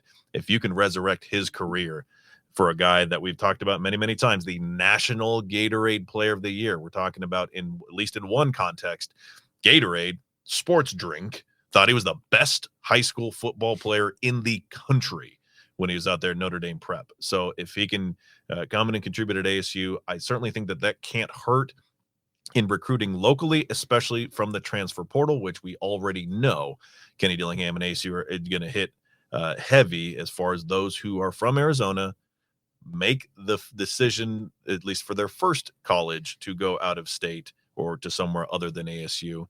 And then they reevaluate their options. I think Jake Smith could potentially be like the poster boy for that sort of thing. Maybe kind of like a Christian Westerman was, 10 years ago in the pre-portal days. Oh, by the way, if he performs, then that just helps ASU because this guy has quite a bit of ability, and it would just be a great story to see someone whose career seemingly was significantly impacted, maybe even ruined theoretically by injuries, if he can come in and contribute. So great to hear about the wide receivers stepping up along the depth, and you still have the high level ones, the Badgers and so on, that are doing what they're doing. Just a very different landscape of that position group than even a year ago, after you had the exodus of the likes of Ricky Pearsall, LV Bunkley Shelton, Johnny Wilson. We're trying to figure out what's this receiver group going to be like. The year-over-year difference, personnel-wise and potentially talent-wise, I think is something very significant. All right, moving to the offensive line, a group that Kenny has been pretty impressed with. Myself, though, I've been out there every day, and I don't know. There's been some shuffling due to some guys getting banged up a little bit there, so a lot of guys kind of seeing some time. Isaiah Glass continuing to be the left tackle there. And I think Sione Finau, the Purdue transfer, has a good shot at locking up that left guard spot. Leif Fatanu at center has been pretty good as well. Now, Aaron Frost, of course, coming back off an injury that kept him out of spring ball. So Emmett Boley has been seeing a lot of time at that right tackle spot. And I thought he looks like a guy who's, added to his physique, but also played pretty well. And, this is not an easy Arizona State defensive line to contend with, especially when you got the edge tandem of BJ Green and Clayton Smith. But so Aaron Frost also has seen a little bit of time at guard, where he does have experience in his past. So it'll be interesting to see exactly how this line is able to kind of gel and see, if some of these guys are able to come back and get healthy, and how the shuffling comes out. Because I think, as we talked about, there's a lot of very talented playmakers and weapons on this offense. But if you're not able to win at the point of attack, and this is an offense that's going to try to run the ball as well, it could kind of have a negative domino effect on the entire line. But we'll see exactly how things shake out there with some of the stuff kind of at the guard spots and perhaps on the right side. Yeah, that I think one of the biggest things, we talked about it when we were breaking out some of our preview content, solidifying a starting five as quickly as possible, running with that group so you can get them to be cohesive, you can get that continuity, those reps together. Obviously, it's good to get other players action. It's very good when players like maybe an Emmett Boley earn their way into reps, even if it's kind of alternating with other players. So that's a good thing, because you got to have depth. You got to have guys that are ready to be that next man up. But continuity going to be the name of the game there. So, as long as that's not bad things that are being said, if you're debating whether it's good or how good, as long as the narrative is not necessarily these guys stink and we're screwed, that's a positive, I guess you could say. So, treading lightly on, cautious, mild optimism. Again, I'm not trying to get too terribly excited, but for me, I'm hoping to see a solidified group that they can run with so they can just have that unit stabilized as much as possible going into week 1. All right, switching over to the defensive line, and the edges are continuing to do great things. BJ Green, Clayton Smith are locked in. They're looking like a tandem that can perhaps put together 15, 20 sacks between them. They have been really exceptional. Again, that also might lead into something like how much of it is them being great and perhaps the struggles on the offensive line. We will see, but I mean, just some of the plays that BJ Green and Clayton Smith continue to make on a daily basis really kind of stand out. But, the defensive interior is the place that we were obviously targeting as to one of the concern areas, and to see some of the guys step up. Now, Anthony Cooper, the veteran who's kicking over or inside from the defensive end spot to tackle, he's looked pretty good. But I think one of the revelations of fall camp so far is the play of Michigan State defensive tackle transfer Deshaun Mallory. There's been multiple times in pretty much every practice where he's looked good. And if you caught the interview with Vince Amy that's posted on the Speak of the Devil's Instagram page and YouTube as well, he really was raving about Deshaun Mallory and what he's been bringing to this team. And he needs to, ASU needs to have Mallory play at a high level, because there's not a whole lot of depth behind me. You have CJ Fight, who's obviously the very impressive true freshman, some other youngsters in Sam Benjamin and Tristan Monday as well, but not the whole group is collectively, outside of Cooper, a little bit light on experience. And so you just hope that some of these guys are able to kind of step up, be able to consistently be in that lineup and provide a solid rotation. Because after that group of guys right there on the interior, and obviously it's a very taxing position physically, you just hope that they can hold up and continue to play at a consistent pace. Yeah, I mean, Mallory could prove to be one of the biggest additions over the course of the offseason. And if he can be anything even remotely like a, Nesta Jade Silvera was last year, that'd be a huge, huge win. Reading good things about Elijah O'Neal at the edge as well. And he's someone that, I was really intrigued by what he did at the junior college level, really hoping that those edges that you can solidify a few guys that can go out there, you can have a rotation and maybe not drop off too terribly much. So, again, areas of confidence at a group that was a major question mark. Again, it's far too early to say it's like a strength or, this massive revelation of, hey, we thought they were going to struggle and they're going to be a bunch of studs. The future will tell what transpires in that regard, but little drips and trends of positivity are a good thing. All right. Linebacker, we mentioned that Jawan Mitchell is no longer on the roster. He was looked at as a guy that was probably going to, with his experience, was going to probably play a significant amount, if not start. But with him out of the picture, you're looking at a likely starting tandem of Trey Brown, to be expected with the veteran coming over from Wazoo, knows this defense, and Will Schaefer, the local product out of Saguaro, who's had a strong spring and is continuing to look like a guy who can take that next step and be, perhaps that Kyle Soley path, or just a guy who's local, kind of continue to reshape his body, put in the work over the years, finally gets his chance and does pretty well. And it's after those top two guys that I have a little bit of concern. So we'll see exactly how that shakes out. James Jonkum at linebacker, and as well as Caleb McCullough, I've seen a lot of reps. One guy that's really kind of caught my eye a little bit is Tate Romney, another local product. Switching over, he was 44 in spring. Now he's wearing that number 24, seeing some reps with the first and second team defense as well. Crew Jackson, I think, has made some steps forward as well from spring to fall camp. But with Jawan Mitchell out of the picture, again, kind of like defensive tackle, you hope that some of these younger guys are able to take steps forward and that guys can stay healthy to not test your already kind of thin-ish depth. Yeah, Crew Jackson is one that I'm really intrigued by and happy to read the positive things that are being written about him. I know Hode, I'm not saying he made this like direct comparison to him, but kind of put him in the same conversation as like an Eric Gentry, as far as just like a tall, long, lanky guy. I saw the words be said. I'm not saying that it's a, one for one type of deal, but if that conversation is being had, that's intriguing.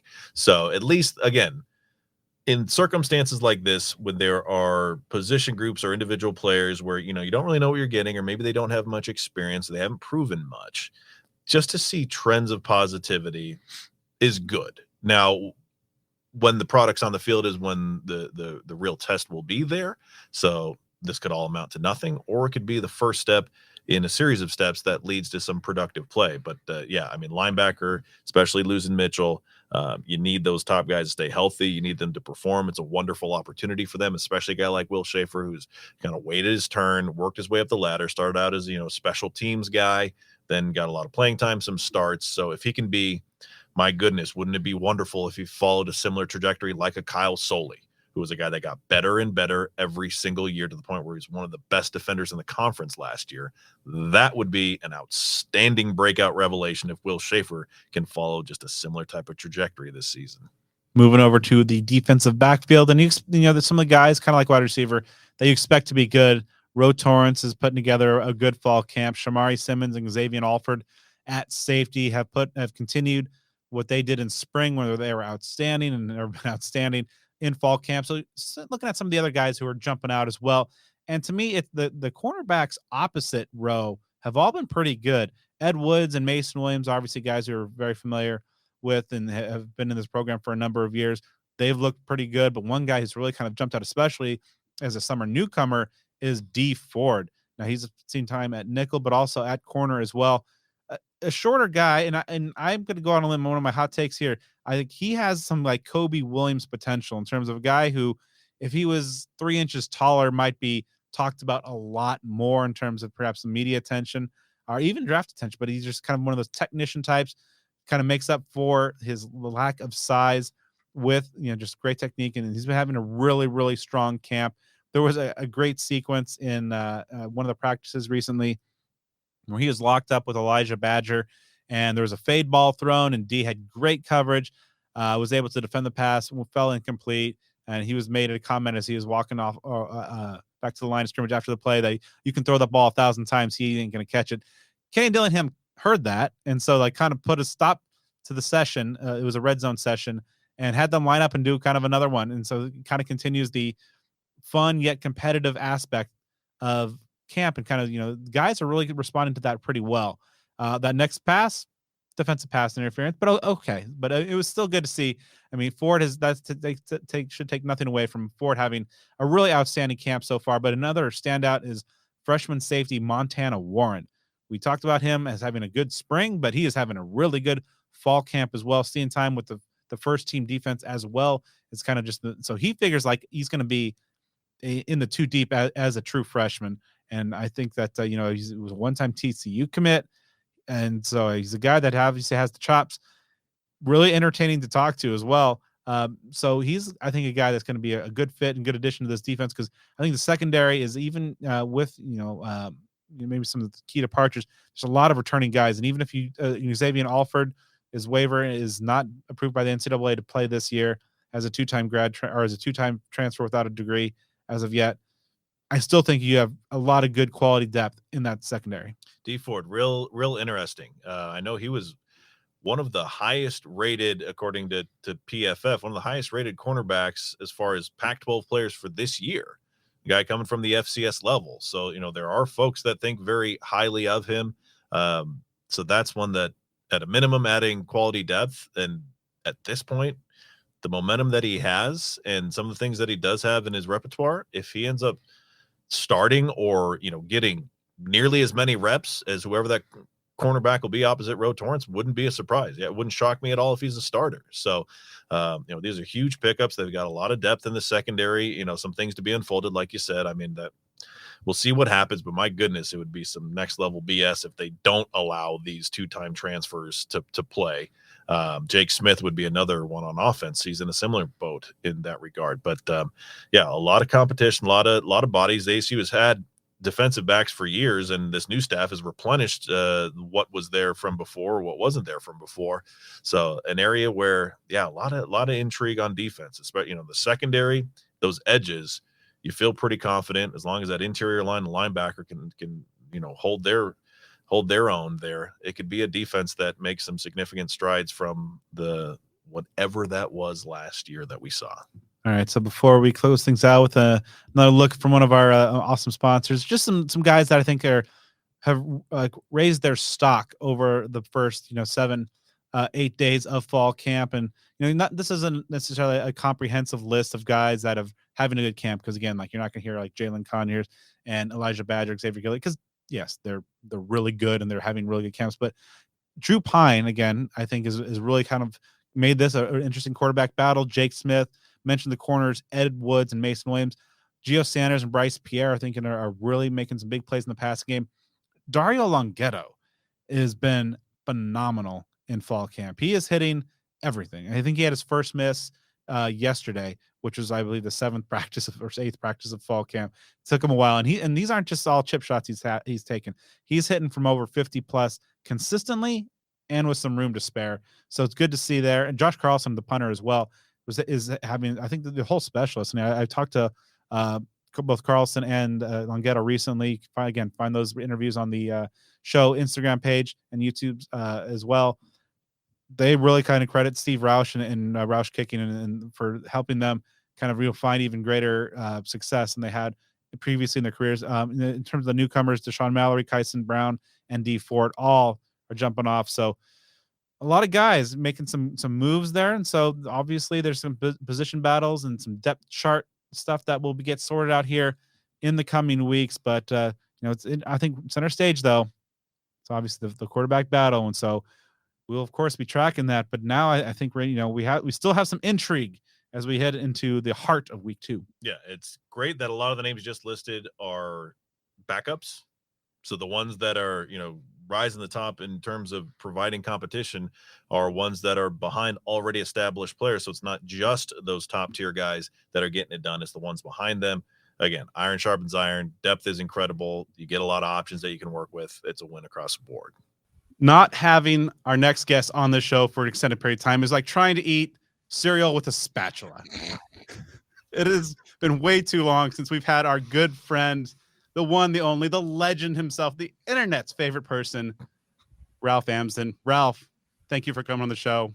Welcome back. How are you tonight? I am so good. It's really good to be with you guys. And I know that I try not to get, super cheesy. It's a sports show, but I love this podcast. I love being on this podcast with you guys as people.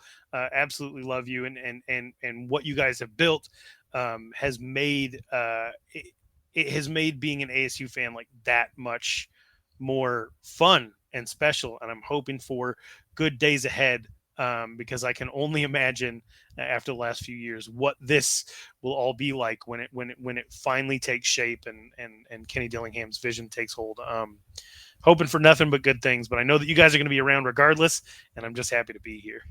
Well, we're happy to have you back, and we'll be definitely getting you back in the rotation a lot because there is, as you mentioned, a lot to talk about. And let's start off on perhaps on a little bittersweet note. Obviously, the conference realignment has taken its toll. The Pac-12 is kind of circling the drain at this point, just the Pac-4, trying to figure out what they're going to do. But when you look back on the era that we've covered, the Pac-10, the Pac-12, what are you going to miss most about the conference champions? I think that I liked having the schools in the Northwest in particular as part of the conference. I think that was something that I really felt like the Pac-12 spanned cultures, flavors, terrain. It has so many great American cities and metropolitan areas that just give this conference a little bit of something that not a lot of other conferences have. And I will miss ruining Washington's year, ruining Oregon's year. What was some of the most fun I've ever had at any ASU sporting event is seeing number 3 Oregon come into to DFA and get knocked out by Robbie Ryan and the Sun Devil ladies, the Jaden Daniels to Brandon Ayuk, the mystery pass to CJ French-Love that ruined Washington's season. What happened with Michael Penix being the only person that was affected by Arizona State's pass rush last year. These types of things I'm really, really going to miss. But the truth is I do have a lot of respect for those schools, Oregon State, Washington and Washington State. I will miss them most because I don't feel like they wanted this. When USC and UCLA bounced, I was like, all right, bye. I don't care. Rose Bowl's kind of overrated, like not the actual Rose Bowl, but going to a game that's 30% full, and we're not out in the 70-degree weather having a beer and a hot dog. We're in the press box. That sucks. So, and the Coliseum was always under construction, and USC is a bunch of elitist bums anyway. So, I'm heartbroken to see the Pac-12 break up, but for the people that don't want to be here, they can go. I know that for the most part, there were 9 schools that wanted, for the most part, to stick together, and I think that's really who I'm sad for. So a lot of the blame for the demise of the Pac-12 rightfully placed on the shoulders of former Commissioner Larry Scott. For those who may not know what sort of things he did and didn't do to create that mess, how would you summarize his time in office, and what were some of the greatest mistakes that he made or things that he should have done and didn't do that paved the way for this chaos that we're experiencing right now? Well, he was really right place, right time. And he parlayed that into another job where he was right place, right time. He's not, I want to be really clear that Larry Scott's not like some invalid.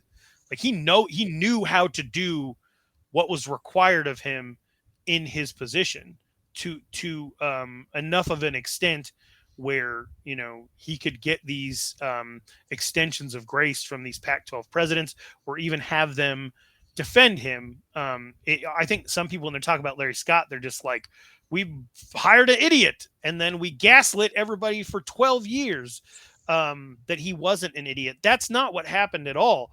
He was part of women's tennis. Their revenue quintupled, and it's easy to look back and say, well, like, of course it did. Venus and Serena, of course it did, right? But at the time, look at any coach's resume. Any coach. You go on to the team website, you click on the coach, it's going to give you a bio, right? If that coach was a GA at Alabama and Alabama had the #1 recruiting class, it's going to say that this coach helped secure the #1 recruiting class at Alabama. It's not going to include that coach's responsibility was bringing cones to and from practice and driving a golf cart. Like, that's not what's going to be on there. They're going to take credit in order to get a foothold to achieve their future goals, right? So Larry Scott's resume didn't accurately reflect his level of responsibility for bringing women's tennis to the forefront, but he's not going to not take credit for it, right? So then he parlays that into the Pac-12 job, and they sign a media deal that, ASU President Michael Crow used to repeatedly defend Larry Scott down the line. And what Michael Crow would say was, we used to have a little, now we have a lot. We hired Larry Scott, and that was that was the difference. It wasn't a coincidence that we got him in here and this got done. Whereas I think the retort to that would be, the television networks were throwing money at everybody in the way that like FanDuel and DraftKings were when they first came on the scene. FanDuel and DraftKings both offered me thousands of dollars to advertise on Arizona Varsity. I told them, we're a high school football site and gambling isn't even legal in Arizona yet. And the person I was talking with was like, well, it's not my job to care about that. They gave me this money. I got to find advertising partners for them, right? That's how it was at the time when all of these deals were being handed out. The television networks were throwing all sorts of money because streaming was starting to creep in, and they needed to have a foothold in live sports, because that was really going to be the last stronghold they had for advertisers to make money on their end.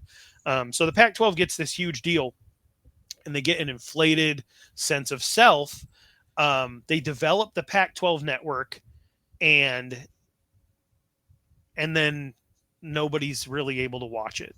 And there's the issue with DirecTV, and we can get into all of the quirks that made Larry Scott unrelatable and stuff like that. I don't think those are material to why the Pac-12 suffered. I think really what it comes down to is people stopped being able to watch Pac-12 games, and they had a choice to watch a million other things.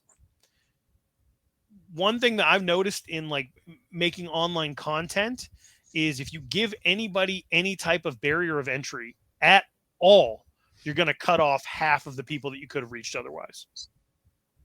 Period. Like, if whether it's any type of multi-factor authentication.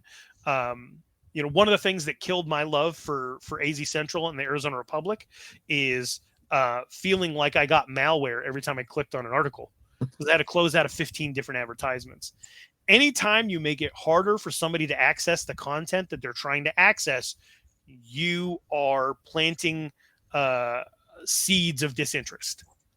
You want these things to be available to people. Subway's not on every corner because it's the best restaurant ever. Subway's on every corner because they know that's the way that they're going to make their money, by having 50,000 different restaurants that is at a price point where, you're going to put up with the fact that you're eating cake for bread, right? Like it all becomes about ease of access, and they took the accessibility away. All of a sudden, you get down the line and the Pac-12 network's only available in 18 million homes when there's 39 million people that live in California alone. So, I'm paying, in order to watch Pac-12 games, a little over $720 a year because I have to get Sling. Now, I already pay $80 a month for YouTube TV with the HBO Max add-on or whatever. And so I'm paying $140 for that. I know my kids have Disney Plus. I know my wife has Netflix. I'm up over $200 a year with these things that were supposed to simplify our life as cord cutters. And so knowing that I'm adding, $700-800 to the budget to be able to watch Washington State and Oregon State kick off at midnight Eastern, it's not very fun. And it's my job at this point with the Pac-12 Apostles podcast, and I made it my job so I can get away with watching these games, but it's my job to watch these games. Not everybody's going to want to do that. And a lot of games are watched at tailgates and sports bars, right? Sports bars close. They close. They're not open till 2. It's not a bar. It's not a club. You're not going to go to Buffalo Wild Wings and hang out there until 2:30 in the morning. So that you can watch Michael Penix, see if he's going to throw for 400 yards. You're not going to do that. It has to be done in your home, and access to the Pac-12 network has not been available in homes. So over time, you have waning interest. Everybody says the fan decline is because people have more choice and more things to do. No, man, people got worn down. They got worn down over time. That the schools were bowing to the god of television, appeasing the god of television. The kickoff times, I know I've harped on this, but I was able to once I had a bunch of kids running around. I can't pass my Sun Devil fandom down to my children because I can't take them to a game that kicks off at 8:30. Their bedtime is 9:30. I personally can't take 4 kids who are sleeping out of a stadium. I'm not physically capable of it. So, there were all of these things that were done so that ASU football would be on in an empty airport in Sarasota, Florida, and they could count that as one of the homes they're available in.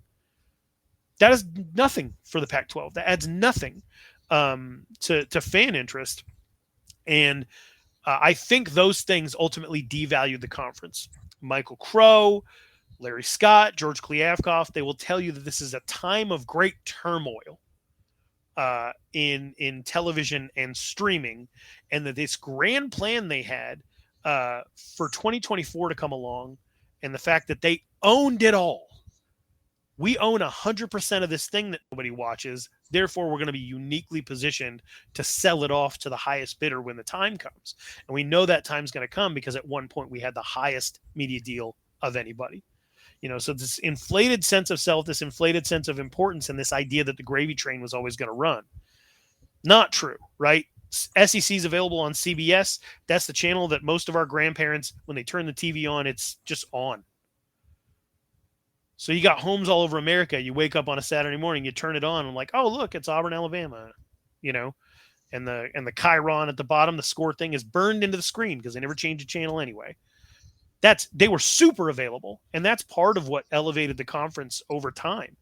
The Pac-12 just didn't have that, and to take Pac-12 games away from potential viewers for 6 years and then expect everybody to just come back and not take it as a sign that ASU can remove 20,000 seats from the stadium and still not be able to fill it, right? Like that. I remember going to games in Sun Devil on a Saturday and a Sunday, Cardinals and Sun Devils, and being amongst 65,000 Sun Devil fans and then 45,000 Cardinal fans the next day. Like, I remember that.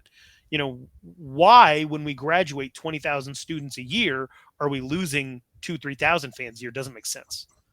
And a big part of that is because people can't find a way to stay engaged when they aren't at the games. We made the games harder to go to. We made the games harder to watch. This is affecting people all over the West Coast. It was always an issue of accessibility. They didn't want to admit it.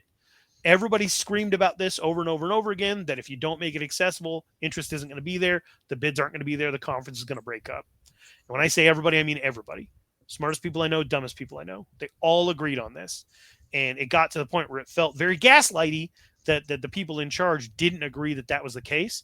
So for things to turn out exactly the way that 99.9% of people said that it would, and then to have the leaders come out and say, well, actually, you know, we just, this bad luck, volatile market. All right, well, explain to me why the Big Ten still managed to get money. The Big 12 still managed to get money. The SEC still managed to get money. The ACC, for all its faults, still would be paying out teams more than, you know, what the Pac-12 likely would. And the idea that it was all going to be a subscription model through Apple, I loved it. It was going to save me hundreds of dollars. I love Apple TV. I highly recommend watching Hijack with Idris Elba. It's fantastic. But guess what? You weren't going to get 1 million subscribers to get that boost in revenue. You weren't going to get 5 million subscribers to get that boost in revenue because you've built up a half decade of disinterest in this conference. And now the cornerstones, the money drivers, LA, the left coast column of the country, has moved on to the Big Ten. And then you couldn't even convince San Diego State to join your conference. You didn't even have the ability to fundraise to get them in the door. It's a failure at absolutely every level. There's an Adam Sandler song I think it's called We Need a Hero. And it basically, it goes like this. Pilot has a heart attack. They say we need a pilot. I stand up in the back of the plane because we need a hero. On the way up, I kiss a flight attendant. I high-five a baby. I grab the controls of that plane. Everybody's cheering. And I crash right into a mountain because I don't know what I'm doing. And that was George Kliavkoff. Like, he stepped in. We needed a hero to meet the moment. But, you know, he had no idea what he was getting into. He possibly never had a chance, but he did screw it up. And he was the one in the controls when it crashed, and he's going to get a lot of blame. I mean, that was really long-winded, but I've been pissed off about this for a really, really long time. And we've talked about it on your podcast that this exact thing was going to happen. And the idea that there are still people in charge being like, no, it didn't happen that way. We didn't die because of the thing you said we were going to die of. Like, yes, man, we did. And it's okay to admit it. It's okay to just be contrite. It's okay to lower your pride for just a moment to say, I shouldn't have supported Larry Scott. Speaking of pride and guys who were supporting Larry Scott, obviously ASU President Michael Crow has been one of his most ardent supporters for his entire tenure. He had some thoughts, and as you no doubt heard, and as our listeners will hear on this episode, their thoughts when he and Ray Anderson addressed the media on Saturday's practice. How much of this blame are you putting on the plate of Michael Crow? All of it. All of it. Is that responsible? Is it correct? I don't care. He doesn't care. I don't care.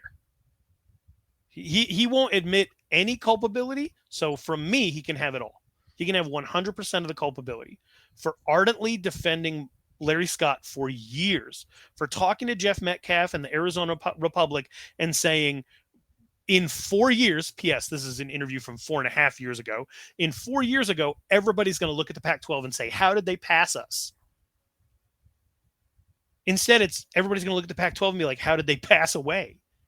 Right? That's where we're at. So if he's not going to take any responsibility, which is incredibly inappropriate in my opinion, I'm going to give him all of it. And whether or not that's appropriate, whatever. It's tit for tat at this point.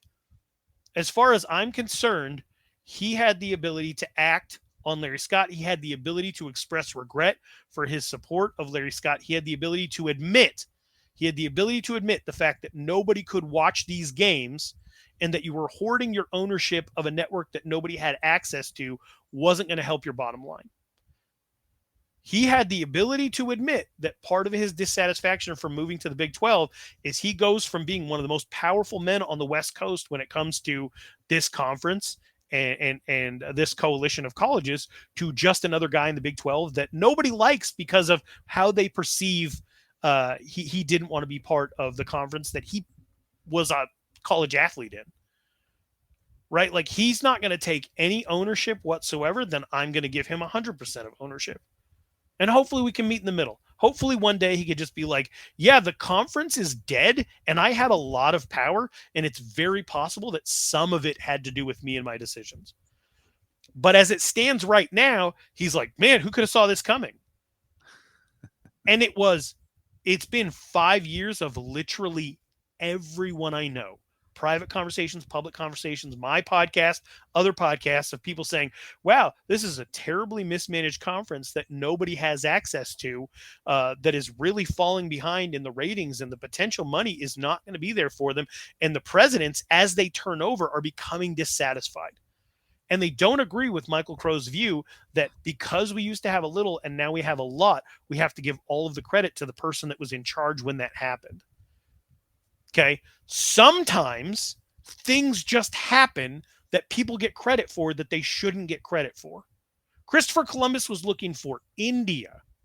He crashed a whole ship going the wrong way. And we have a holiday in his name. That's fine. But he wasn't looking for this, and he did crash a ship. I'm not even going to get into the other stuff, but we gave him a holiday. That's fine. That's fine. Okay, you want to give Larry Scott credit because he landed us a really big media deal 12 years ago and then had 12 consistent years of folly, alienating his own employees, wasting money on rent. Did you know that the Pac-12 paid more money in rent than their building ultimately sold for? They were paying $8 million a year in rent for like 10 years for a building that sold for like $70 million. It's absurd. Larry Scott was making $5 million a year, 10x what Greg Sankey was making in SEC, and they were just cool with it. Michael Crow was asked about it, and he's like, look, San Francisco's expensive. Where else are we going to house the conference? LA, that's expensive too. This is completely unavoidable. And one of the first things George Kliavkoff does when he gets in, he's like, this was completely avoidable. And so right there, you have a difference of opinion. Could Michael Crow come out and say like, oh, well, I guess maybe we weren't right about that, and maybe it wasn't a good idea to waste this amount of money and resources.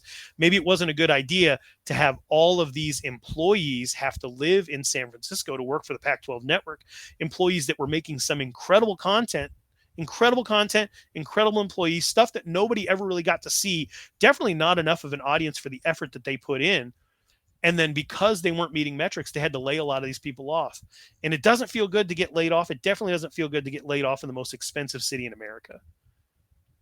And all of that is because of Larry Scott's leadership. When everyone thought that the direct TV deal was coming and Larry Scott scheduled an announcement and it was an all hands on deck, everybody tune in online thing, he gave a speech about how the Pac-12 presidents gave him a contract extension. He did the Ron Burgundy, hey, everybody come see how good I look. And it was very embarrassing at the time. His answers at Pac-12 Media Day, he was never prepared. It was always word salad. He really, really struggled. The officiating struggled. I know you guys will admit to that it wasn't where it could have been. The television product wasn't all that great. They were consistently hiring consulting firms to help improve the image of the Pac-12 network. To who? Nobody even knows who you are. You're trying to have a better image to whom? They're hiring the same firm that represented Michigan State after Larry Nassar. For what? What could the Pac-12 have put out PR-wise or messaging-wise to make either of you or anybody be like, oh, I've been wrong the whole time. This conference is actually pretty great. And they were spending $500,000, $1 million on all these different consultants for all of these different reasons. And a lot of the time it worked out that, oh my gosh, Larry Scott knew the guy and went to college with the guy that runs the PR firm. And it was an embarrassment from start to finish. I would have loved for Michael Crow to take some culpability in that, like, hey, I backed the wrong horse. I can appreciate somebody who's like, man, I'm loyal. I'm loyal as hell. Even to the wrong person. Because you can always spin that. You'd be like, and that's the loyalty I have to this school and to you. You know, at least if you're going to lie, be a better liar. And that's kind of how I feel about it. Like, own up to it a little bit. Say like, hey, I was really passionate about what we had going on. I was caught up in it. I believed him.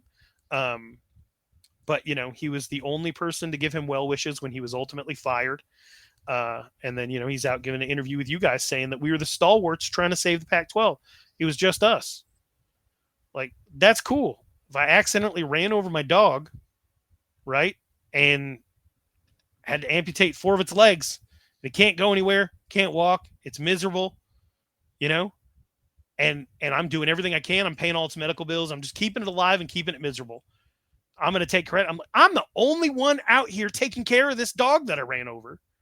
It's just me. Why isn't anybody praising me for this? Like, I'll tell you why, man. You ran the dog over. And that's kind of where I'm at, man. And I hope that he doesn't listen to podcasts. Never fallen short on the analogies, Ralph Amsden. So, another responsible party, George Kliavkoff, you've referred to him, you know, a couple times here. Of course, the Pac-12 commissioner, and quite possibly the final Pac-12 commissioner there ever will be.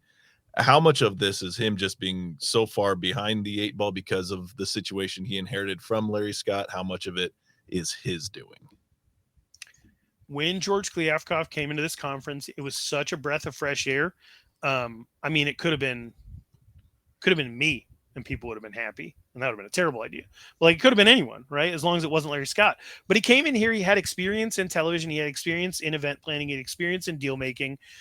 He wasn't aloof, he wasn't elitist. He didn't bring a New York accent into a, you know, into a meeting of West Coast schools and just spit academic word salad at him. He was kind of down in the dirt. He went out. I think he hung out with the media members at one point, had a beer with them, answered questions. Everything seemed to be going really great. He had this vision for the conference. He was like, I'm going to get it figured out. I loved his confidence. I kind of, you know, fell into the trap of that. I think a lot of people really did, that optimism. And then USC and UCLA announced that they were leaving. And one of the things that hurt most about that is UCLA hires an athletic director from Boston College. He comes in with no allegiance to the Pac-12 whatsoever, says, this won't do. This won't do. We're Jordan Brand. We're UCLA. We're the school of Kareem, John Wooden. Like, we had Cade McNown, for the love of God. Like, we're bigger than this. We don't deserve to take second to anybody. And, you know, that's someone with no loyalty to the conference whatsoever. And then you got Mike Bone, former Colorado AD, who was also at Cincinnati, gets the USC job because Carol Folt apparently doesn't know how to call a reference.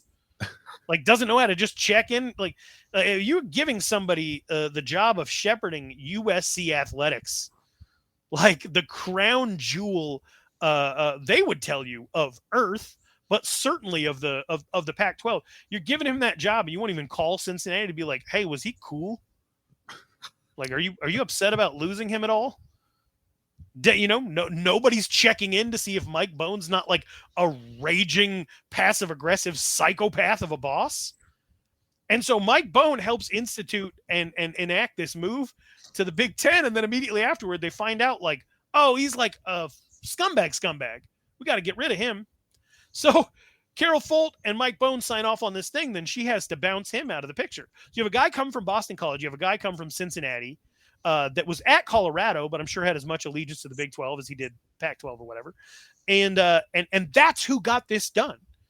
New blood who was able to come in and not really be under the spell of what was going on, of this, like, if you just stick with the plan, everything's going to be fine. And in a way, I admire USC and UCLA for bringing in that new blood that understood that the Pac-12 wasn't putting together a viable plan or product. And on the other hand, like, screw those guys. You ruined my conference, you jerks. So, you know, George Kliavkoff was blindsided. He was blindsided by that move. He immediately changed everything. He went into lockdown mode.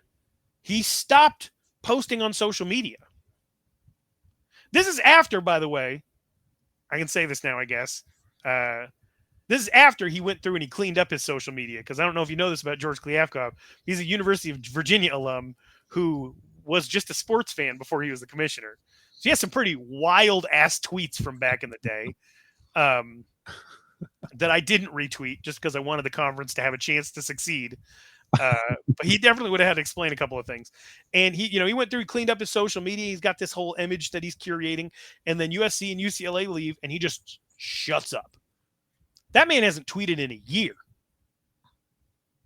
Like, Ray Anderson quit Twitter, and he still has 2 more tweets in the last 13 months than George Kliavkoff does. So, like, he just shut down. And then it became this whole thing of, like, a deal is coming. And it wasn't, because the Big 12 beat us to it. And because here's the deal. Had at any point he put that deal on the table in front of these schools, they would have bounced. So when Colorado decided to leave, you couldn't keep delaying. You couldn't keep feeding information to John Canzano being like, oh, it's on the way. It's on the way. It's on the way. Like, no, it isn't. It never was. Not the deal you're looking for anyway. So if at any point he says, here are my cards, then everybody at the table is going to get up and leave. Colorado forced that meeting. And once he presented the only option that they had, there was no linear streaming options. Oregon and Washington, who have been in contact with the Big Ten this whole time, know that even at like a 2/3 share, they're going to make more money than they would have if they had gone to the Big 12 or stayed in the Pac-12. So, the writing's on the wall for them. If you believe Jason Scheer, Arizona was in negotiations this whole time. If you believe Michael Crow, and I tend to believe Michael Crow believes this, Arizona was never going anywhere without ASU. And I don't think Michael Crow is mistaken about the level of influence and power that he has in the state of Arizona, not only over Arizona State, not only over the Pac-12, but of the little brother, sister, cousin school in Tucson. And I kept tweeting over and over again, like, the only way through this, the only way to get ASU to the Big 12 and not make this really messy is Robert Robbins, the president of U of A, has to come to Michael Crow and he has to say, I don't think we can do this, Mike. I'm not a leader like you. I don't think we can just make this jump on our own. I tell you what, though, if you win, I'd follow. I'd follow you anywhere, Mike. You're a real leader. Happy Gilmore, and I saw that, like the Happy Gilmore scene where he's like, "I'm dumb, you're a genius." Yes. And he's Chubbs, like just trying to get him on board. And once Colorado bounced, I knew it was over, and so I was like, "Well, ASU's got to make this move to the Big 12." I even got myself to the point where I was excited about it, all the new experiences, the fact that the Big 12 fans are absolutely crazy for not just football but all sports. That the culture would instantly increase, the visibility would instantly increase, and it's like, man, how often is your life raft a yacht? Never. It's never a yacht. And to know that Michael Crow like kept looking back at the at the wreckage and saying like we can fix this boat. It was pretty wild. Up until like the last moment. And then to have people kind of being revisionist and being like, oh yeah, man, he almost did it. He almost pulled it off. If it wasn't for that pesky Oregon and Washington canceling 10 minutes before the meeting, as if these type of things don't take months of negotiation and conversation. Do you think Oregon and Washington as universities decided that morning? Do you think they flipped a coin? This has been going on a long time. To claim that you didn't know paints you as ignorant. Don't admit that. Don't admit that. Come out and say, like, I knew that Oregon and Washington had one foot out the door, but I came in with the intent of saving the conference and changing their mind. I was Mr. Smith going to Washington. I was the lead juror in 12 Angry Men. That's what I was going to do. And no, he was just like, oh, they kind of didn't expect them to change their mind. And so I guess I'm the hero here. And yeah, I'm not going to Morgantown, but whatever. Let's go Big 12. And yeah, so I mean, if you're assigning percentage of responsibility to people, then it's definitely going to be probably 50% a combination of Larry Scott and the early presidents. not seeing the writing on the wall back in 2018 when they're giving interviews saying it's not a big deal that no one can watch because we own our stuff. But no one's watching. So, that's a big issue.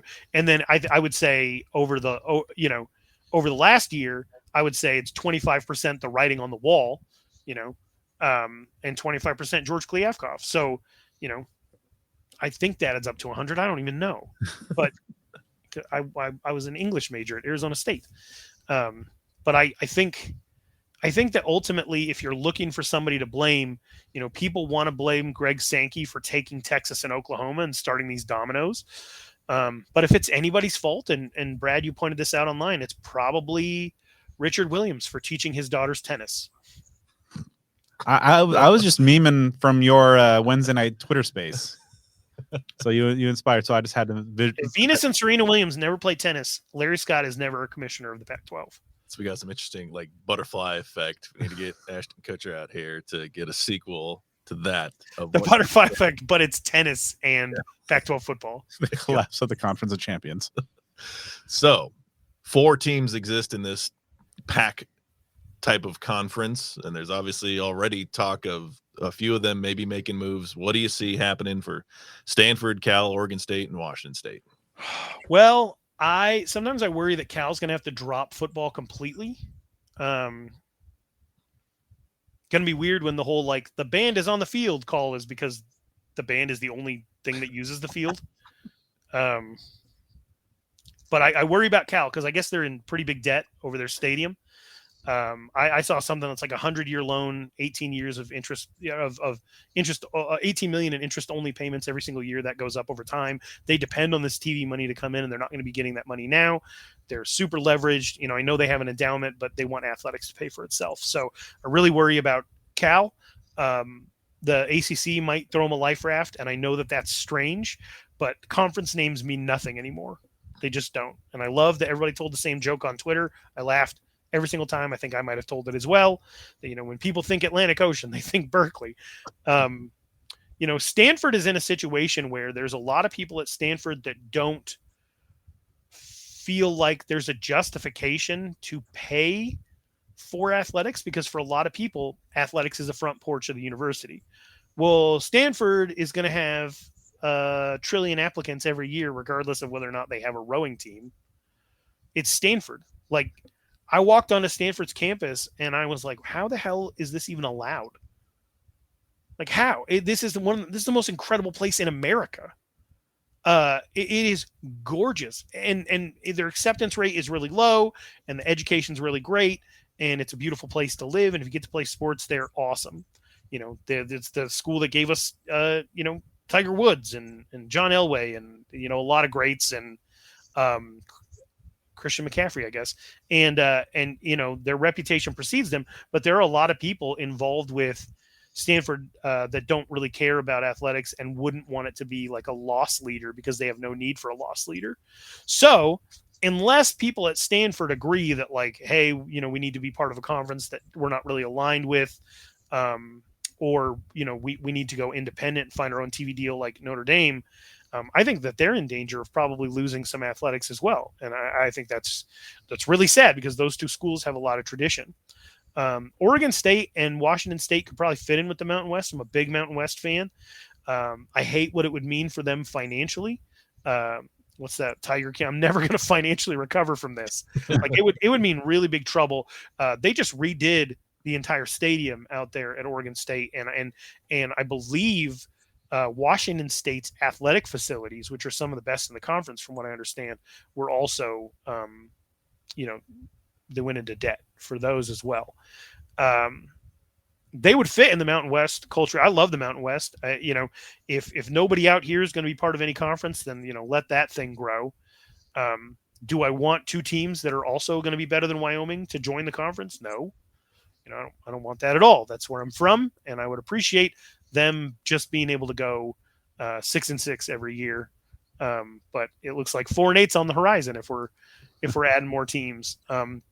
But I don't think it's survivable. I think there was a report out there that George Kliavkoff had told the remaining presidents that what he wants to ensure is that they can land on their feet somewhere else. I really hope for George Kliavkov's sake that he's not, because didn't we do away with divisions this year? Yeah.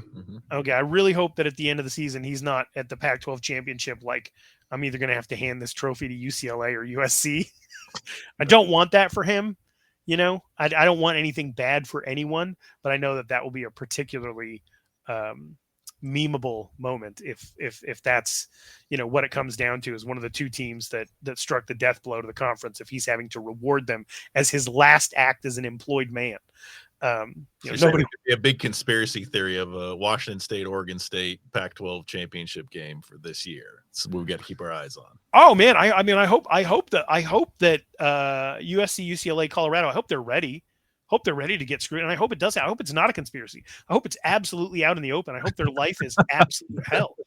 What are they going to do? What are they going to do? Complain? There is no incentive.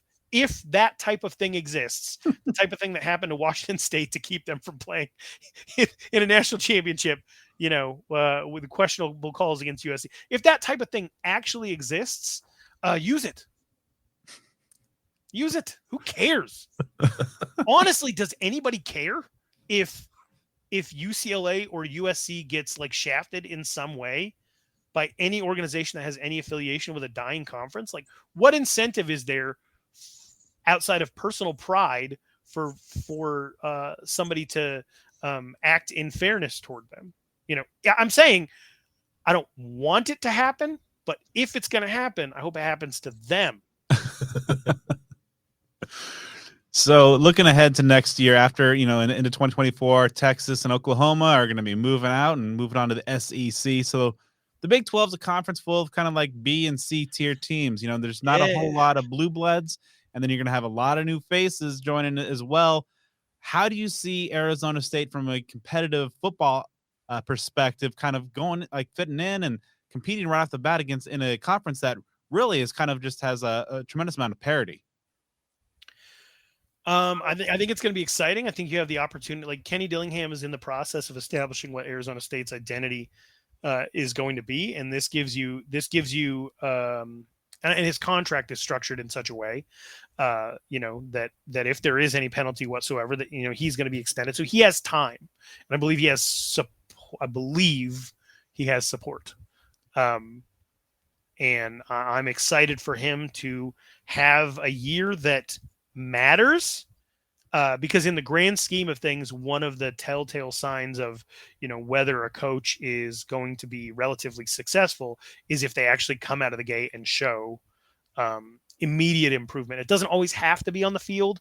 Like, you look at what they're doing at University of Arizona. Obviously, you know, Jed Fish didn't come out and light the world on fire on the football field in year one, but they were able to fix a lot of the peripheral issues and cultural stuff early on there to start to build back.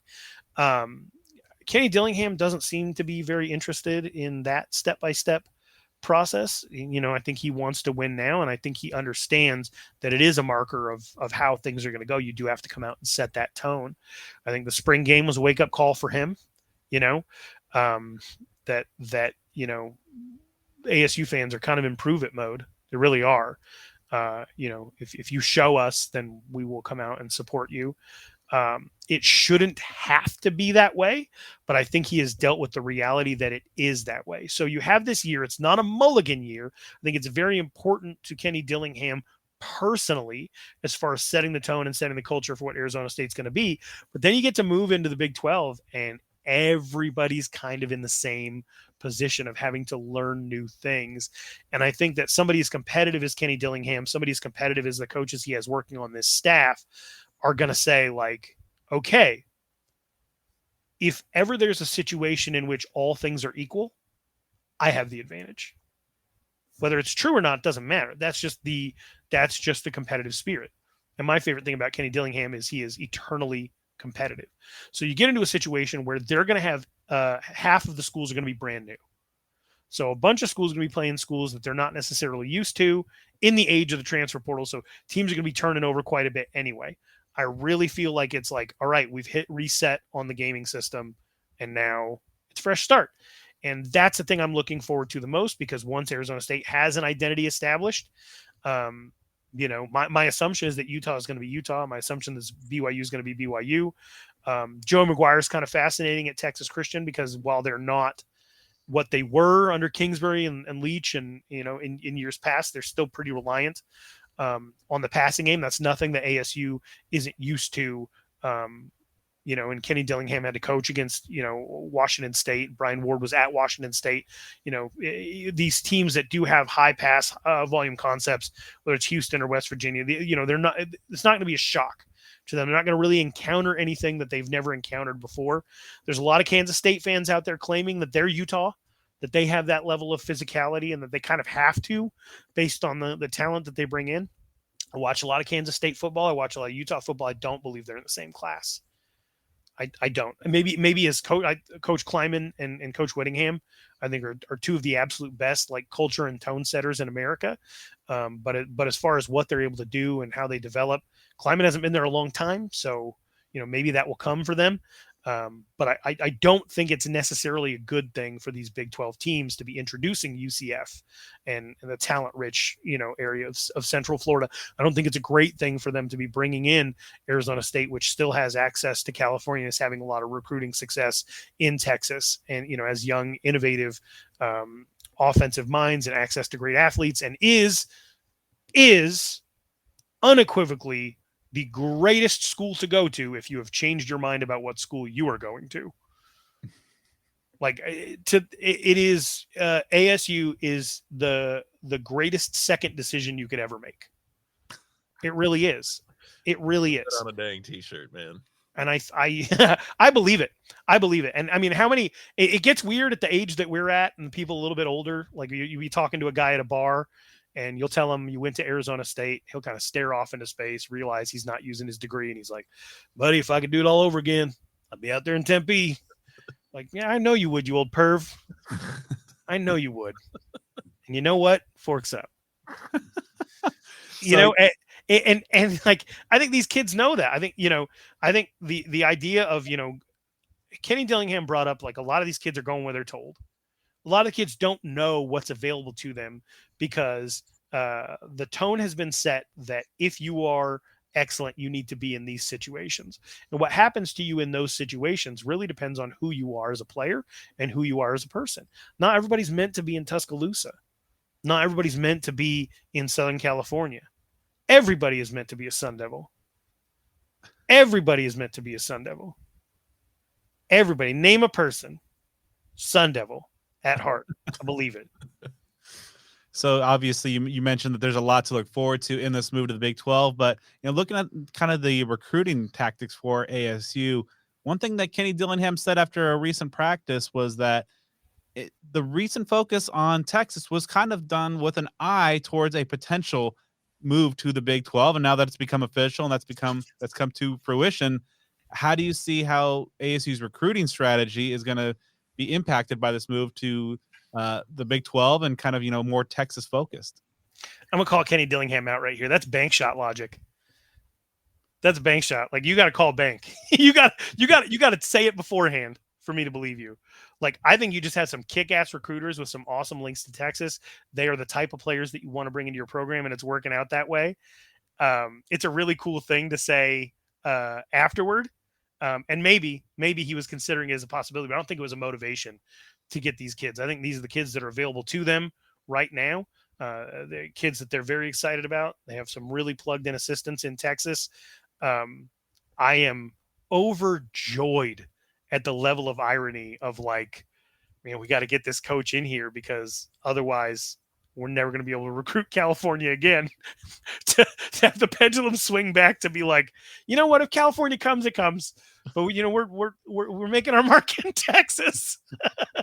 Like, I love that. I absolutely love that. And so I think Kenny Dillingham is right and wise to phrase it that way and say it that way.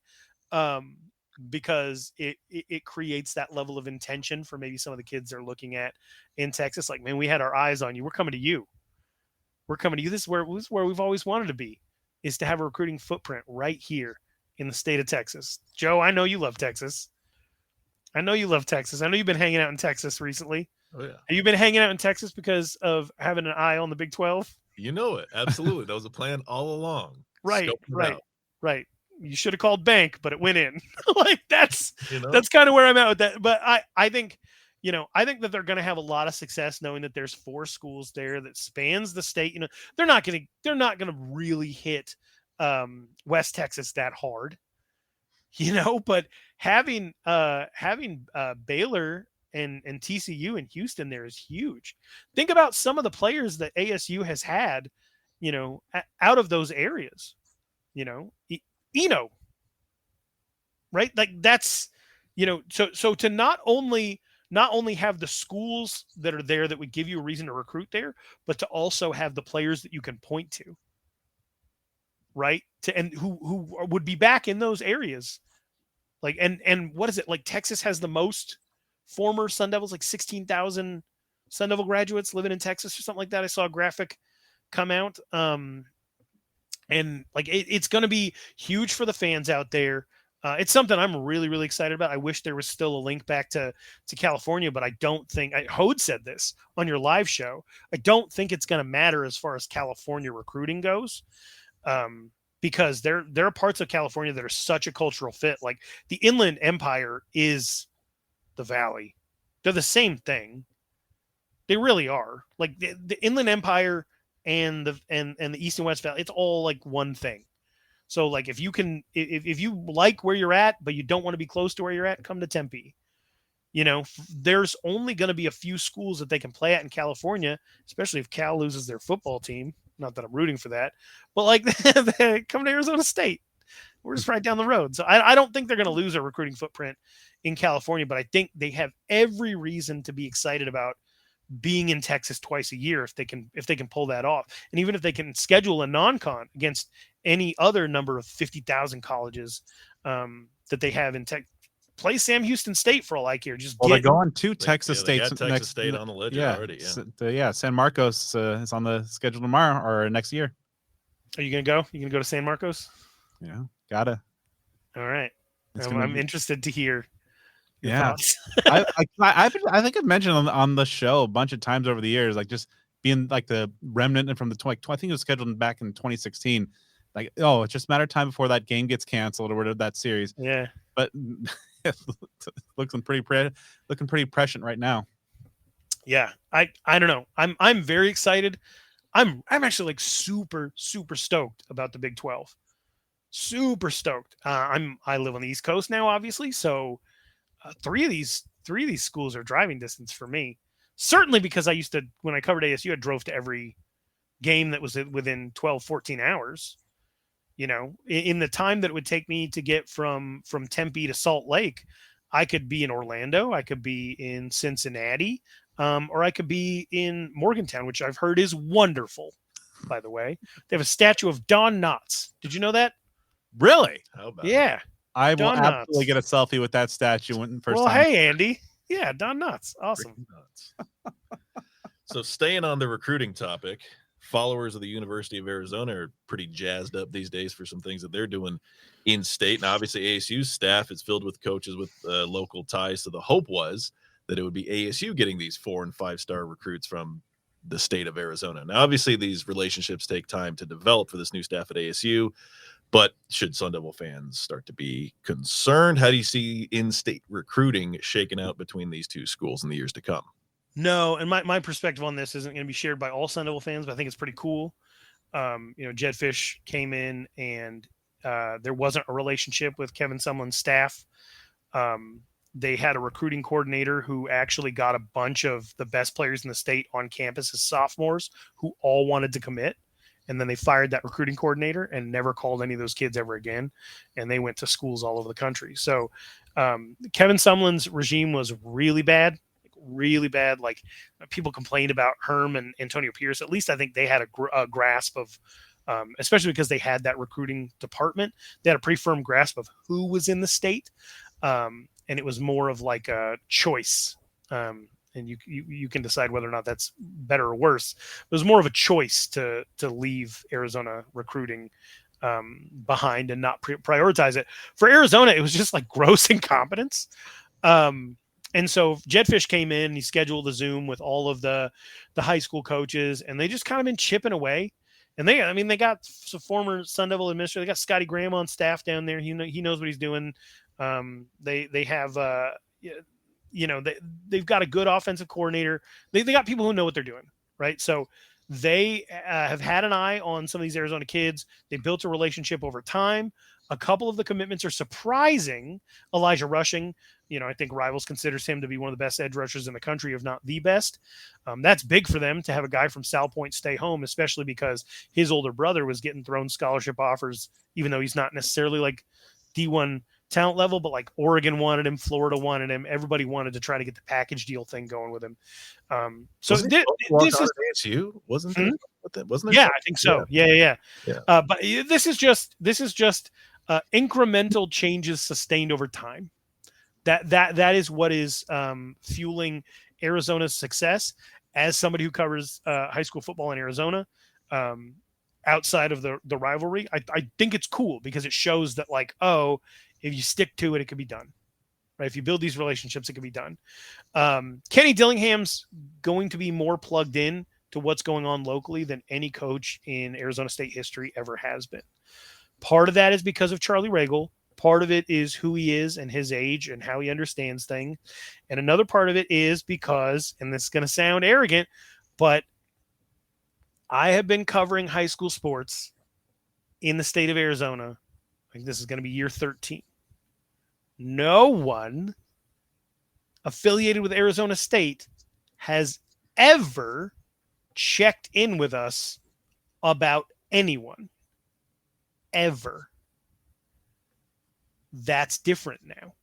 And it's not because of us. I'm saying that they're doing due diligence regardless of whether it's us or not. So there's a lot of communication there about hey, who are some of the incoming freshmen in high school that could be good 3 years from now? Not let's guess, not let's ask their high school coaches, not let's ask their private trainers. Let's get them in on a tour and offer a bunch of freshmen non-committable offers, which is what happened with Antonio Pierce and a bunch of guys that weren't even going to shape up to be D1 recruits because they had 4 years to go. It's not that. This is doing their due diligence with absolutely everybody. And there's this thing that people say to scare recruits. It's like a scared straight tactic. They say, they monitor your social media. They are going to go to your school. They're going to talk to the janitor. They're going to find out how you treat people. And that could be the difference of whether or not they offer you. First of all, they do none of that shit. None of it. Don't do any of it. No one has talked to a janitor ever. No one has talked to a high school janitor. Not in Arizona. And that, they don't even, and it was our job. They don't even talk to us. College coaches from around the country do, but nobody affiliated with Arizona State. And I've had some people when I bring that up, they're like, well, you have an inflated sense of self-importance. And it's not about us. It's not about us. It's about the fact that there's this belief that if you're good enough, they'll find you. And that these assistant coaches are out here turning over every rock. Not only for the kids that to find out if they're going to get the right kids, but if they do have the right kids, that they're going to make sure that their character is flawless before they bring them in. No. There's been situations in the past where players that ASU is recruiting are absolutely wilding out on social media in a way where position coaches have been well, do I talk to the kid about this or do I talk to their mom? I don't really know what to do. Do I pass it off to the head coach?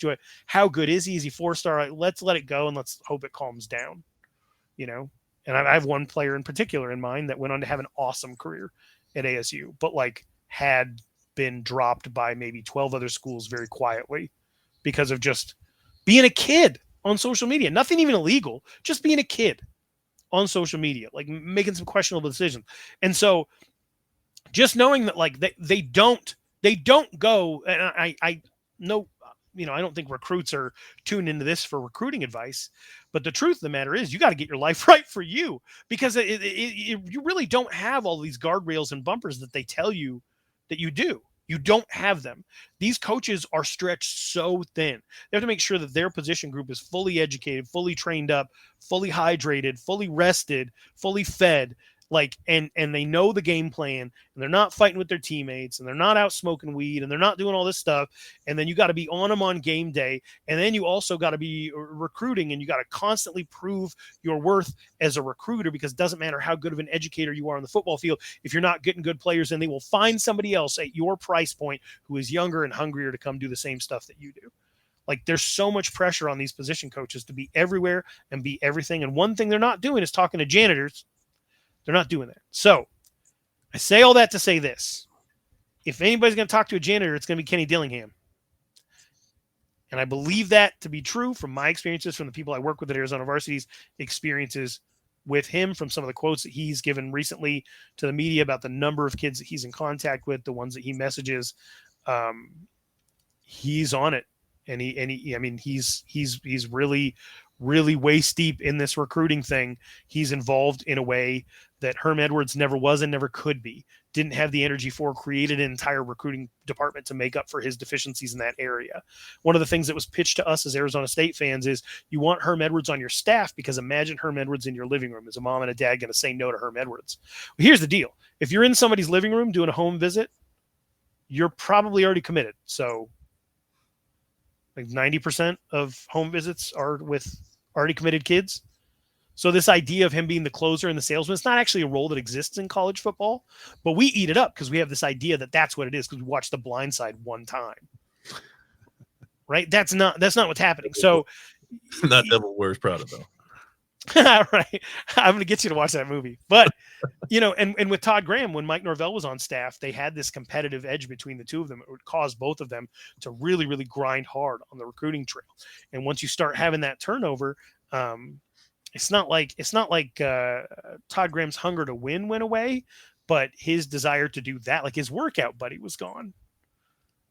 Right? Like, Joe, you're in the gym all the time. You're in the gym all the time. Do you have anybody that pushes you? From time to time, and it's a valuable thing. And if they go away, you're going to go as hard as that one thing that they were super enthusiastic about? Or Probably not. It's the gym enemy. It's the person I don't even know. Yeah. A really good dude that I see there, and I'm like, you're kind of on my level, so you're my adversary right now. There you go. It's a very Ron Swanson way to look at it. But I think that some of that edge went away when the staff started to turn over. Some of that excitement for the process went away when the staff started to turn over. And it wasn't there at that level with Erickson. It wasn't there at that level with Cutter. We just know this. We know this over time. Kenny Dillingham, as far as right now, the world hasn't crushed his spirit yet. He's 32 years old. His job was to be the gopher, go get these kids. He had ASU in contention for a 5-star running back as a GA. He had them in the hunt for Keenan Walker. Speaking of home visits to uncommitted prospects, Todd Graham was out there in a leather jacket in New Jersey visiting Keenan Walker, right? He's out there visiting him on the East Coast, 5-star running back, almost landed him because Kenny Dillingham had that relationship with him as a GA. He went to Memphis and recruited hard. He went to Florida State, not only recruited hard, but won over some of the players. He has an incredible relationship with Jordan Travis. To this day, he roots him on. He goes to Oregon, salvages Bo Nix's career. People don't remember. I think people know that Bo Nix wasn't good at Auburn, but what they don't remember is the 2-year debate that went on as to who the best quarterback in the country was. Was it Spencer Rattler or Bo Nix? And the recruiting services went back and forth, back and forth, back and forth. And it was on the heels of the great debate between Justin Fields and Trevor Lawrence. So chapter 2 of Justin Fields, Trevor Lawrence was Spencer Rattler, Bo Nix. Right? And as much energy was put into it by the recruiting services to try to get it right. And so the idea that Bo Nix was struggling in Auburn, in SEC country, where people are paying attention, you can watch the games, it was pretty rough for him. So to go to Oregon and to have Kenny Dillingham come in and for him to not get sacked until like week 11 or something like that, incredible. Absolutely incredible. And now, you got him in talks, quarterback awards, outside shot at possibly going to New York. If it wasn't for 2 other quarterbacks in this conference that are probably going to have slightly better seasons. But the way people talk about Bo Nix has changed. Kenny Dillingham had so much to do with that. And the goal for Kenny Dillingham is going to be, can you be one of those 5 coaches in America that the best quarterbacks are willing to commit to as late sophomores? Can you be one of those coaches? So right now, Lincoln Riley is one of them. Steve Sarkisian is one of them. Nick Saban is one of them, but it's less to do with Nick Saban and more to do with the recent results, right? Like there are a few coaches out there that the best quarterbacks in the country want to go play for. And Kenny Dillingham is on the cusp of being able to take advantage of the one thing that he said he was against, which is like the media is going to tell you where you can go if you're good. And as much as you don't want that to be the case and you want kids to make the best decision for them, sure doesn't hurt to be one of those teams. And Kenny Dillingham has Arizona State, I believe. And Kalen DeBoer's another one. With what he's done with Michael Penix, that's just going to make quarterbacks want to flock to play in Seattle. And, I don't know. I'm very, very excited. I don't even remember what the question was. So in-state recruiting, U of A success, ASU in the future kind of thing. Yeah, ASU is going to be fine 2 to 3 years from now. Kenny Dillingham super plugged in, and also they're going to miss on some recruits like they did with Damon Williams because they have a different idea in mind. I saw what Jalen Strong had to say about that, and I appreciate his passion. I love Damon Williams. He's a hell of a competitor. He knocked off Chandler, the supposed number 1 quarterback in the country, scored 7 points total in 2 games against Basha. Meanwhile, Damon won both of those games. I'm excited that he's going to U of A instead of Ole Miss. It's going to be, more of a rooting interest for me in seeing Arizona kids stay home. But he wasn't somebody that ASU wanted. He wasn't somebody that ASU pursued. And ASU fans shouldn't count that as a loss. They really shouldn't. I'm going to trust Kenny Dillingham on quarterbacks no matter where they come from. That's what I'm going to do. When it comes to, have you offered somebody early enough to where it's still committable? Have you developed a relationship that you're going to sustain over time? And have you done the one thing that Arizona recruits need more than anything else? Their baseline expectation is that you're going to recruit them. What they want is a plan. They want a plan. And they have the right person in place to say, this is what your life could look like 10, 20 years down the road in DJ Foster. DJ Foster is the ultimate Arizona State hometown hero success story. So when you let's take a broad 30,000 foot view of this entire sport. Obviously, the conference realignment in these next couple of years is we'll see how things shake out. But for me, I'm really interested end of this decade type stuff. What this sport is moving towards it's already kind of in a power 2, already kind of moving towards that super conference. How do you see college football in 2030, the early 2030s? I mean, do you feel like it's just going to be tiered? Do you think there's an eventual NCAA breakaway? What do you see happening with this sport that was once so regional, but is now moving more and more towards kind of an NFL light? Wherever, apologies, wherever the money is where they're going to go. I'm very sorry. Hold on one second. I've had bronchitis for 2 months, and I've reached the point in the evening when I die a little bit. So bear with me. Don't bear down. Bear with me. Football will go where the money is. That's just what's going to happen. They have been bowing to the god of TV all of this time.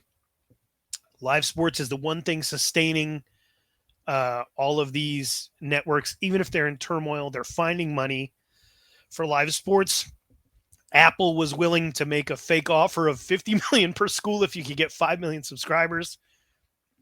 They would have honored it if it would have ever happened. It would never have happened, right? That's not going away. The money's not going away. So whatever the TV networks want college football to be is what it will be. Because the concern of administrators at colleges is twofold. Everybody in America thinks that if you're not growing, you're dying. That's just something that's ingrained in us.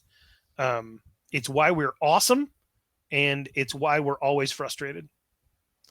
Because you can't just rest. You got to grind, right? So college football will expand or die. It will not sit still. It won't not change. So get ready for that. Wherever the money is where they will go. The administrators of these colleges care about the sustainability of their positions and their influence. They do not care about you. They do not care about the student athlete in relation to, is my university going to survive? Is my job going to be sustained? Can I put that we grew on a resume? Can I put that we did something to justify my existence in this position on a resume? Because if we're not growing, we're dying. That's just the mindset. Whether it's healthy or not, that's a debate for somebody else. Whatever grows the sport financially, whether it's to the detriment of the athletes or the fans. I mean, they made it so you couldn't watch Pac-12 games. They really don't give a shit about you. They never will. Not when it comes to, are we setting ourselves up for growth? That's what matters most. Now, growth can be good, but it's really all in how it's being managed because it's dollar in, dollar out. It's not like you have a savings account. It's not like you have a rainy day fund, which is one of the things that comes back to bite you in COVID. Every dollar you raise, you got to spend. You got to account for that. So it doesn't matter if your budget is 90 million or 300 million. It's going to go right back out the door. So you have to act as if you're going to be broke next year. You are forced to act that way in college football. And so whoever gives them the most money so that they're not broke next year is going to determine what college football looks like. I don't think 2 super conferences is possible. At the end of the day, if you end up with divisions in those conferences, is it really different than what we have now or what we had? I don't think so. Is the product going to suffer? I don't know. All I care about is if there's accessibility. The NFL has started to move into lack of accessibility. You have to have 5 different things to be able to watch the games you want to watch, whether it's Apple or Amazon or whatever. If college football moves into a situation like the Pac-12 wanted to, where you have one conference completely isolated on one streaming platform, it could be a big problem. So aside from all the conference realignment news, last week ASU, of course, announced a stadium naming rights deal with Mountain America Credit Union. What are your thoughts on that? And for those Sun Devil fans who were real sticklers about tradition and wanted to turn down a $4 million a year deal over 15 years, what would you react to those views? Well, I saw a lot of people say that they don't pay me, so I'm going to continue to call it whatever I want. And to those people, I say, my favorite Mountain America branch is by the Chandler Mall next to Chompy's. Tempe lost its Chompy's. So if you want to go get some latkes and some sliders, you can hit up your local Mountain America branch in South Chandler. I closed the room there last summer, and then I ate at Chompy's for lunch after that was done. So see, you know what's up. You helped fund this. You know? Hey, and if you're out in the West Valley, if you're one of those Californians, the thousands and thousands of you that have moved out to Buckeye, out to the West Side, we got one right next to Desert Edge High School. So find your favorite Mountain America branch. There are 8 convenient locations. Not one in Tempe yet. But you could bet they have a couple of ATMs. I've never heard of them before this deal, to be perfect. Never heard of Mountain. I've lived in the Valley all my entire life, 41 years. I've never heard of them. So I think here's what you need to know. They are Brad. They are affiliated with the skating, with Mullet Arena. They've had an existing presence. Okay. Go ahead, Ralph. How do you feel about mountains? They're fine. I don't like to be on them. Okay. You like to look at them? They're All fine. right, that's weird. Joe, you like mountains? Yeah, I think they're pretty great. I live in Charlotte. I would love to see a mountain. I haven't seen a mountain in months. Yeah. I see these giant trees. It's I good dream about mountains. Good to put a football stadium in between some mountains. How you feel about America? It's all right. Number 1. Don't get canceled, Brad. We'll I like mountains and I like America. That's all you need to know about Mountain America Credit Union. That's Kenny Dillingham's press conference the other day.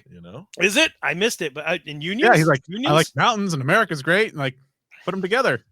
Hey, I mean, it is in terms of like corporate names. It's like terrible, like a crypto.com arena or some nonsense. The pink tacos. I don't know, man. Love mountains, love America. Credits better than no credits, and I'm not a Confederate, so I got to go with the Union on this one.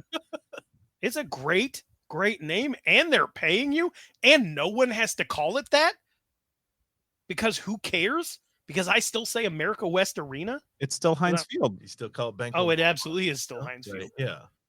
Yeah. So only the official people. My dad, Matt Berry, the ones that are real adults in the room, they can call it that. But everyone can call it Sun Devil Stadium while the $4 million a year checks come in to do basically nothing.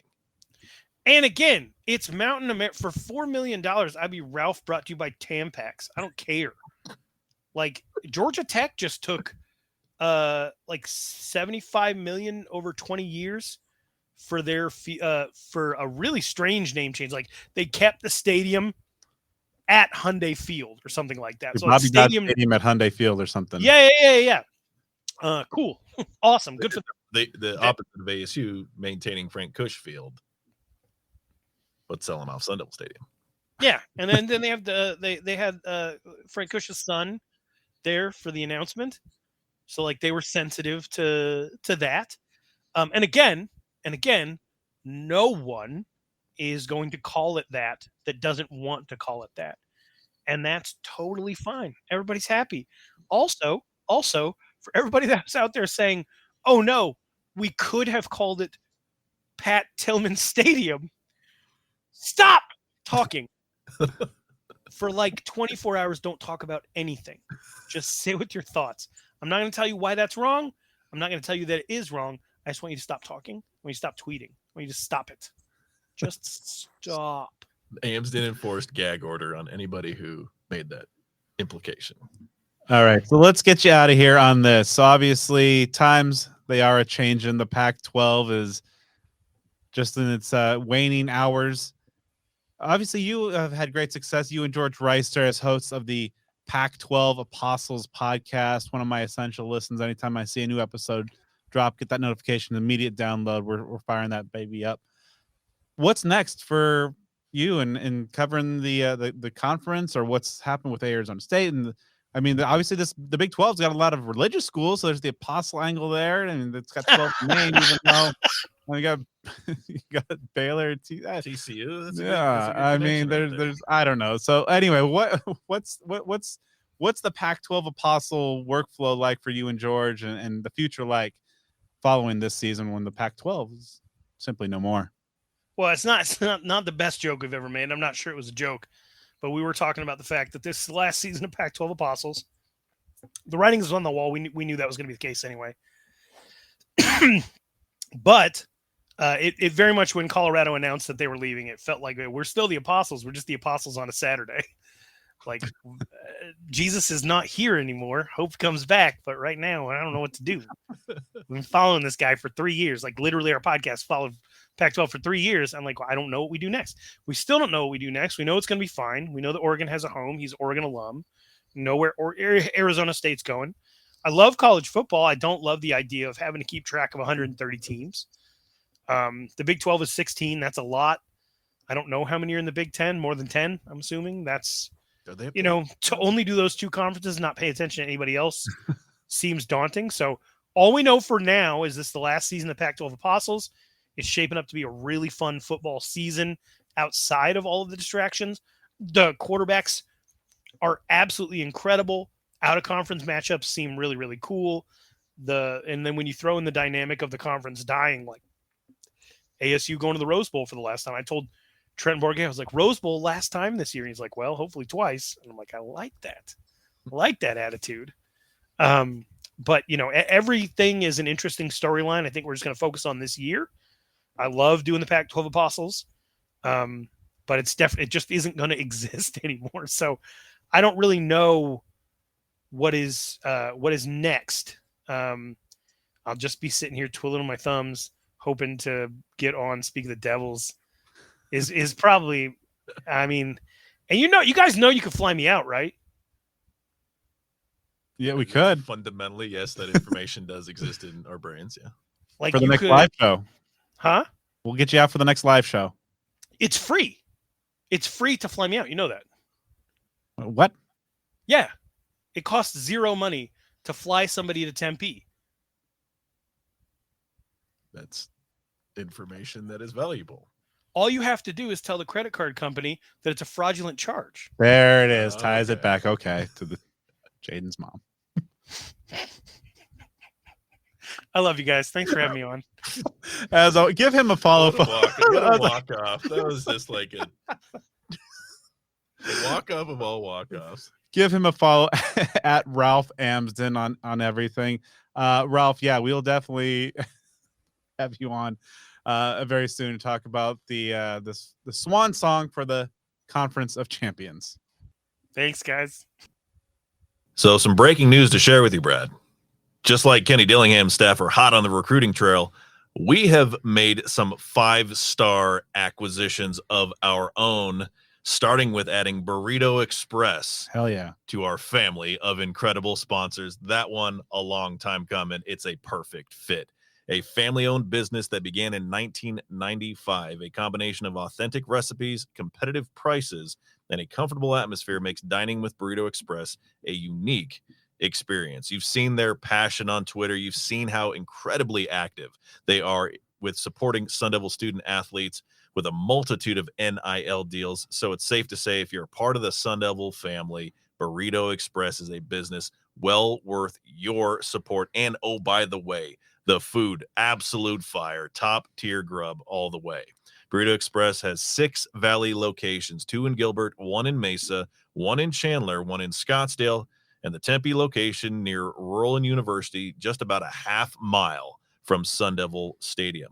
Open 7 a.m. to 3 p.m. Monday through Friday, while some locations are open as early as 6 a.m. during the week and 8 to 3 on Saturdays and Sundays. You can order online at theburritoexpress.com for pickup or delivery. Be sure to give them a follow on Twitter and Instagram at BurritoEXP and on TikTok at Burrito Express AZ.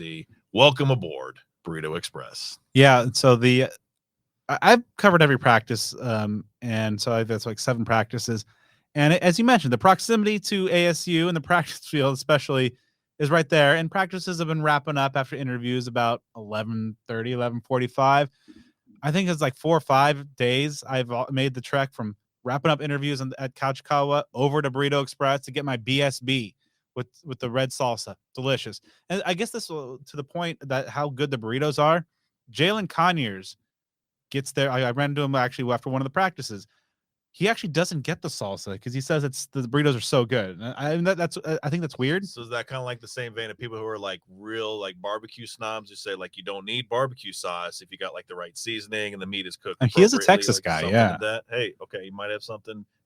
Texans know a little bit of something about some burritos as well. He's not coming from like New York City, like the old El Paso commercials or whatever. So I could take I could take Conyers' advice on this for sure. That is a wise man. Yeah, but I mean, I go with the red sauce. The sauce is great, but yeah, the BSB, the Breakfast Supreme burrito, is my go-to. I've been there a lot. They know my order. All right, I walk in. I got the machaca hot. I got that. Ooh, get that with because again, they jumped right into supporting us at our live show. They're handing out free burrito cards. We were able to hand those out to every single person in attendance. That's a big deal. When I picked those up, of course, I got some grub. That was one of what I had. And I actually preserved it. So I didn't have it on the spot there. Didn't want anything, wanted to be light on my feet for the show so we could be agile. But I had it the next day. And it was killer. Leftover next day burritos, man. That was good stuff. So you cannot go wrong. Once again, we're thrilled to have them on board. I mean, they are firmly entrenched in the Sun Devil community. So it's a perfect fit. Glad we're able to make that happen. So welcome aboard, Burrito Express. Go get you a burrito. It's delicious. And on that note, let's also go into another great interview here. ASU, of course, is making some great moves on the 2024 recruiting trails. We talked about the 2025 commits earlier on in the show, but the 2024 class is still ramping up to be a pretty good one with signing day opening up in December. And one of the big time commits so far on the list is defensive back Chris Johnson out of, not to no surprise, Texas as well. Also comes from an NFL lineage. Had a chance to catch up with him a couple weeks ago. So some good stuff with ASU's 2024 DB recruit. All right, let's start off with a big question, Chris. Why was Arizona State the right place for you? I mean, after going on all those visits and stuff like that, I just going on all those business stuff like that, and then just trying to, I like Oregon a lot, I like Utah a lot. I didn't go to Utah, but I like Utah a lot. I like SMU a lot. And then, but being out in Tempe the first time in the spring for my unofficial, I try to compare a lot of places I was going to on my officials to Tempe, and Tempe just kept winning out. So I just feel it was the right move. When you're making your visits and you're out here in Tempe, you're getting to see the program up close, interact with the coaches, the players. What things kind of jumped out to you most during those visits when you're here face to face? Definitely, I look for a lot of because coaches are going to sell everyone that they want them, stuff like that. So I kind of dig deeper into the voices of the players on the team and how they really feel about it. What was some of the feedback that those players gave you when you kind of talked to them and try to get kind of the sense of what life as a Sun Devil's like? One of my good friends now, Xavier Alford, he told me that he went to USC and Texas before coming to Arizona State, and he just kept it real. He was just like, Coach BC really wants you in Rodney. He was like, take it from someone that's been at two of the biggest schools in the nation, USC and Texas, and then finally going to a smaller school, and then finally being able to blow up and turn into the player he knew he could always be. Yeah, obviously Brian Carrington has done such an amazing job on the recruiting trail. Throughout his stops and now at Arizona State, and just like the last 6 months or so, has really made Texas a huge pipeline into the Sun Devil program. What do you feel makes Brian Carrington such an effective recruiter? Definitely, just like I feel like his vibe, and just him being him. Like he doesn't have to sell you anything. He's just him, and the way he just builds relationships with everyone is just different. Like he's just himself all the time, and he's just a genuine guy that wants the best for everyone. Even if they don't pick his school, he's still like his track record says it all. Bijan Robinson, all of them, they all said they came off of a relationship. Kenny Dillingham's your future head coach, and obviously he's done a pretty good job of revitalizing the Sun Devil program just in the short time that he's been here so far. A Sun Devil alum in his own right. What kind of jumps out to you about Coach Dillingham and his vision for the future of the Sun Devil football program? Definitely his track record, because like I said, I like Oregon a lot, but then I went to Arizona State right after, and him coming from Arizona State or Oregon, as the OC, even though he's one of the youngest coaches, definitely just him, having the track record of never having a losing season as a OC or coach in general, him turning that Florida State team around while he was there, him turning Oregon to one of the top scoring offenses in the nation. So, just his track record says it all. Just he likes to win. So I can definitely see him turning around the Arizona State.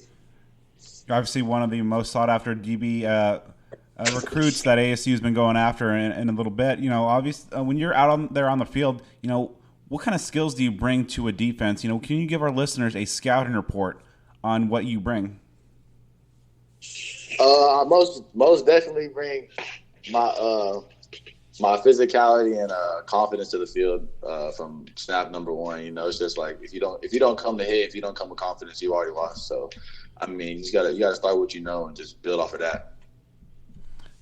Coming from Texas, obviously one of the true hotbeds of football in the country. What makes Texas high school football special to you, and what playing in a place that has such an emphasis on high school football, especially, how does that help prepare you for the next level? I feel like Texas, other than like the powerhouses like California, stuff like that, like California, like Mater Dei, and IMG, I feel like Texas has the most, powerhouse, real genuine type of Texas football. Because it's just different in Texas. That's how we prioritize, to be honest. Like it's either football or really nothing in Texas. If you can be good at football in Texas, you're as far as you can. So definitely it's just like different in Texas for sure.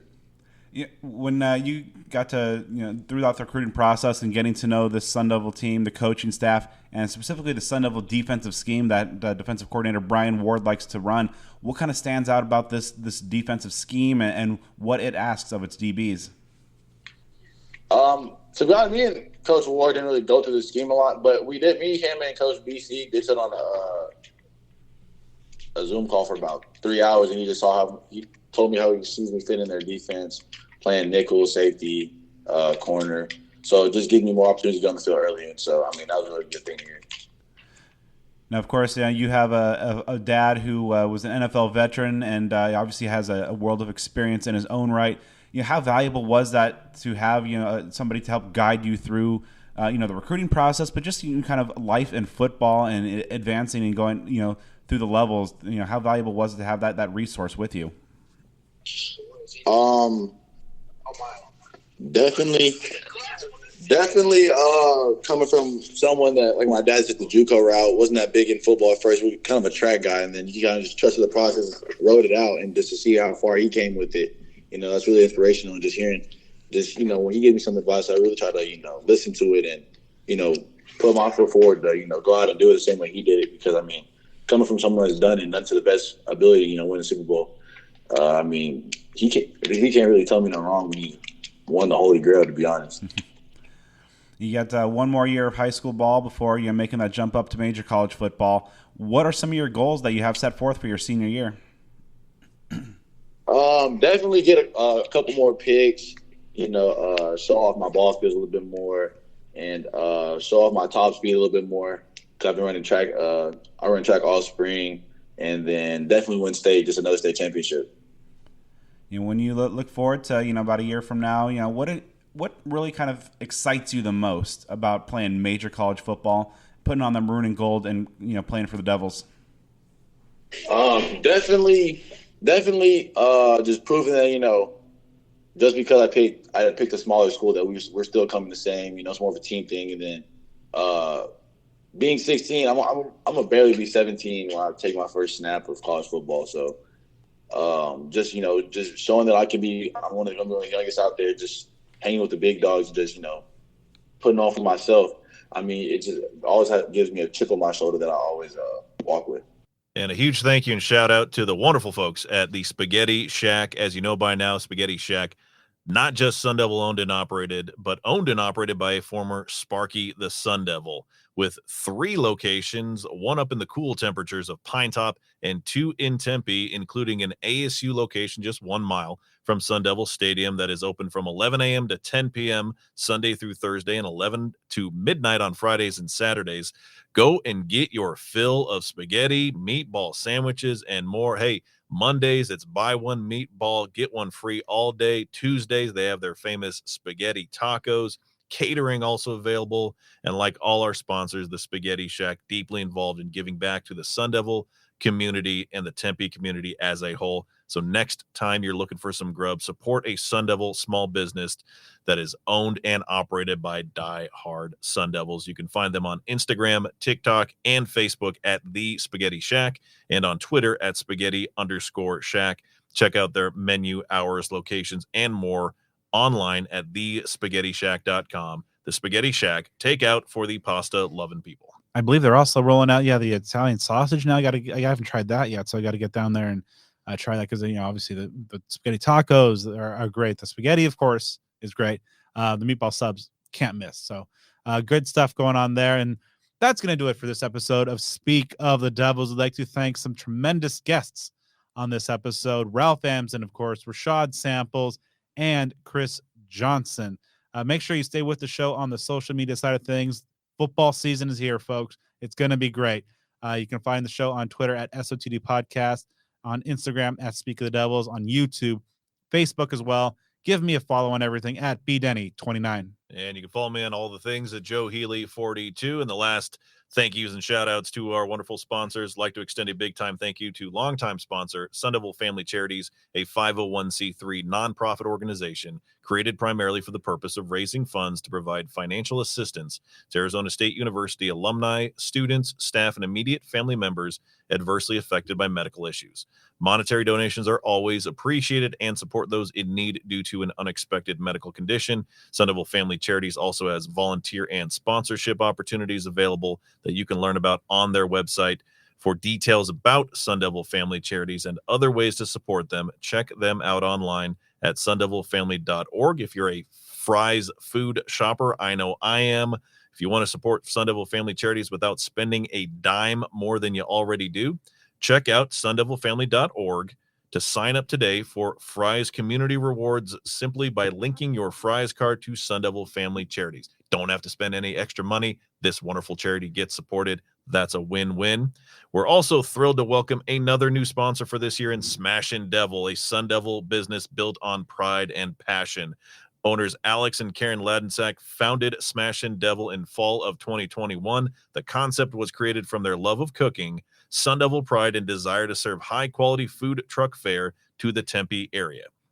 They are diehard Sun Devil fans and proud season ticket holders to ASU football, basketball, hockey, and baseball. When they aren't cooking, you can find most of them at the nearest Sun Devil athletic event. Smashin' Devil brings pride and passion to the food they cook, centered on delicious smashed burgers, signature smash and sauce, and vegetarian options. You can sub Impossible Meat for any dish they make. They are open for pickup and delivery 9:30 a.m. to 1 p.m. Monday through Friday for their summer hours, and located in Tempe at 2013 East Cedar Street. Check out their menu of burgers, burros, and more at smashin'devil.com. Follow them on Twitter, Instagram, Facebook, and TikTok at Smashin' Devil. As an unforgettable Sun Devil famously once said, "Passion is what makes life interesting." And once you're done supporting our amazing and growing lineup of sponsors, make sure to drop us a 5-star review on the podcast platform of your choice. If you're on Apple, especially, we're closing in on 200 reviews. So that really helps the show. Drop us a 5-star, especially you Apple users out there. And Joe and I will be back next week. A lot to talk about as we recap week 2 of fall camp, including the scrimmage at Camp Tonazona.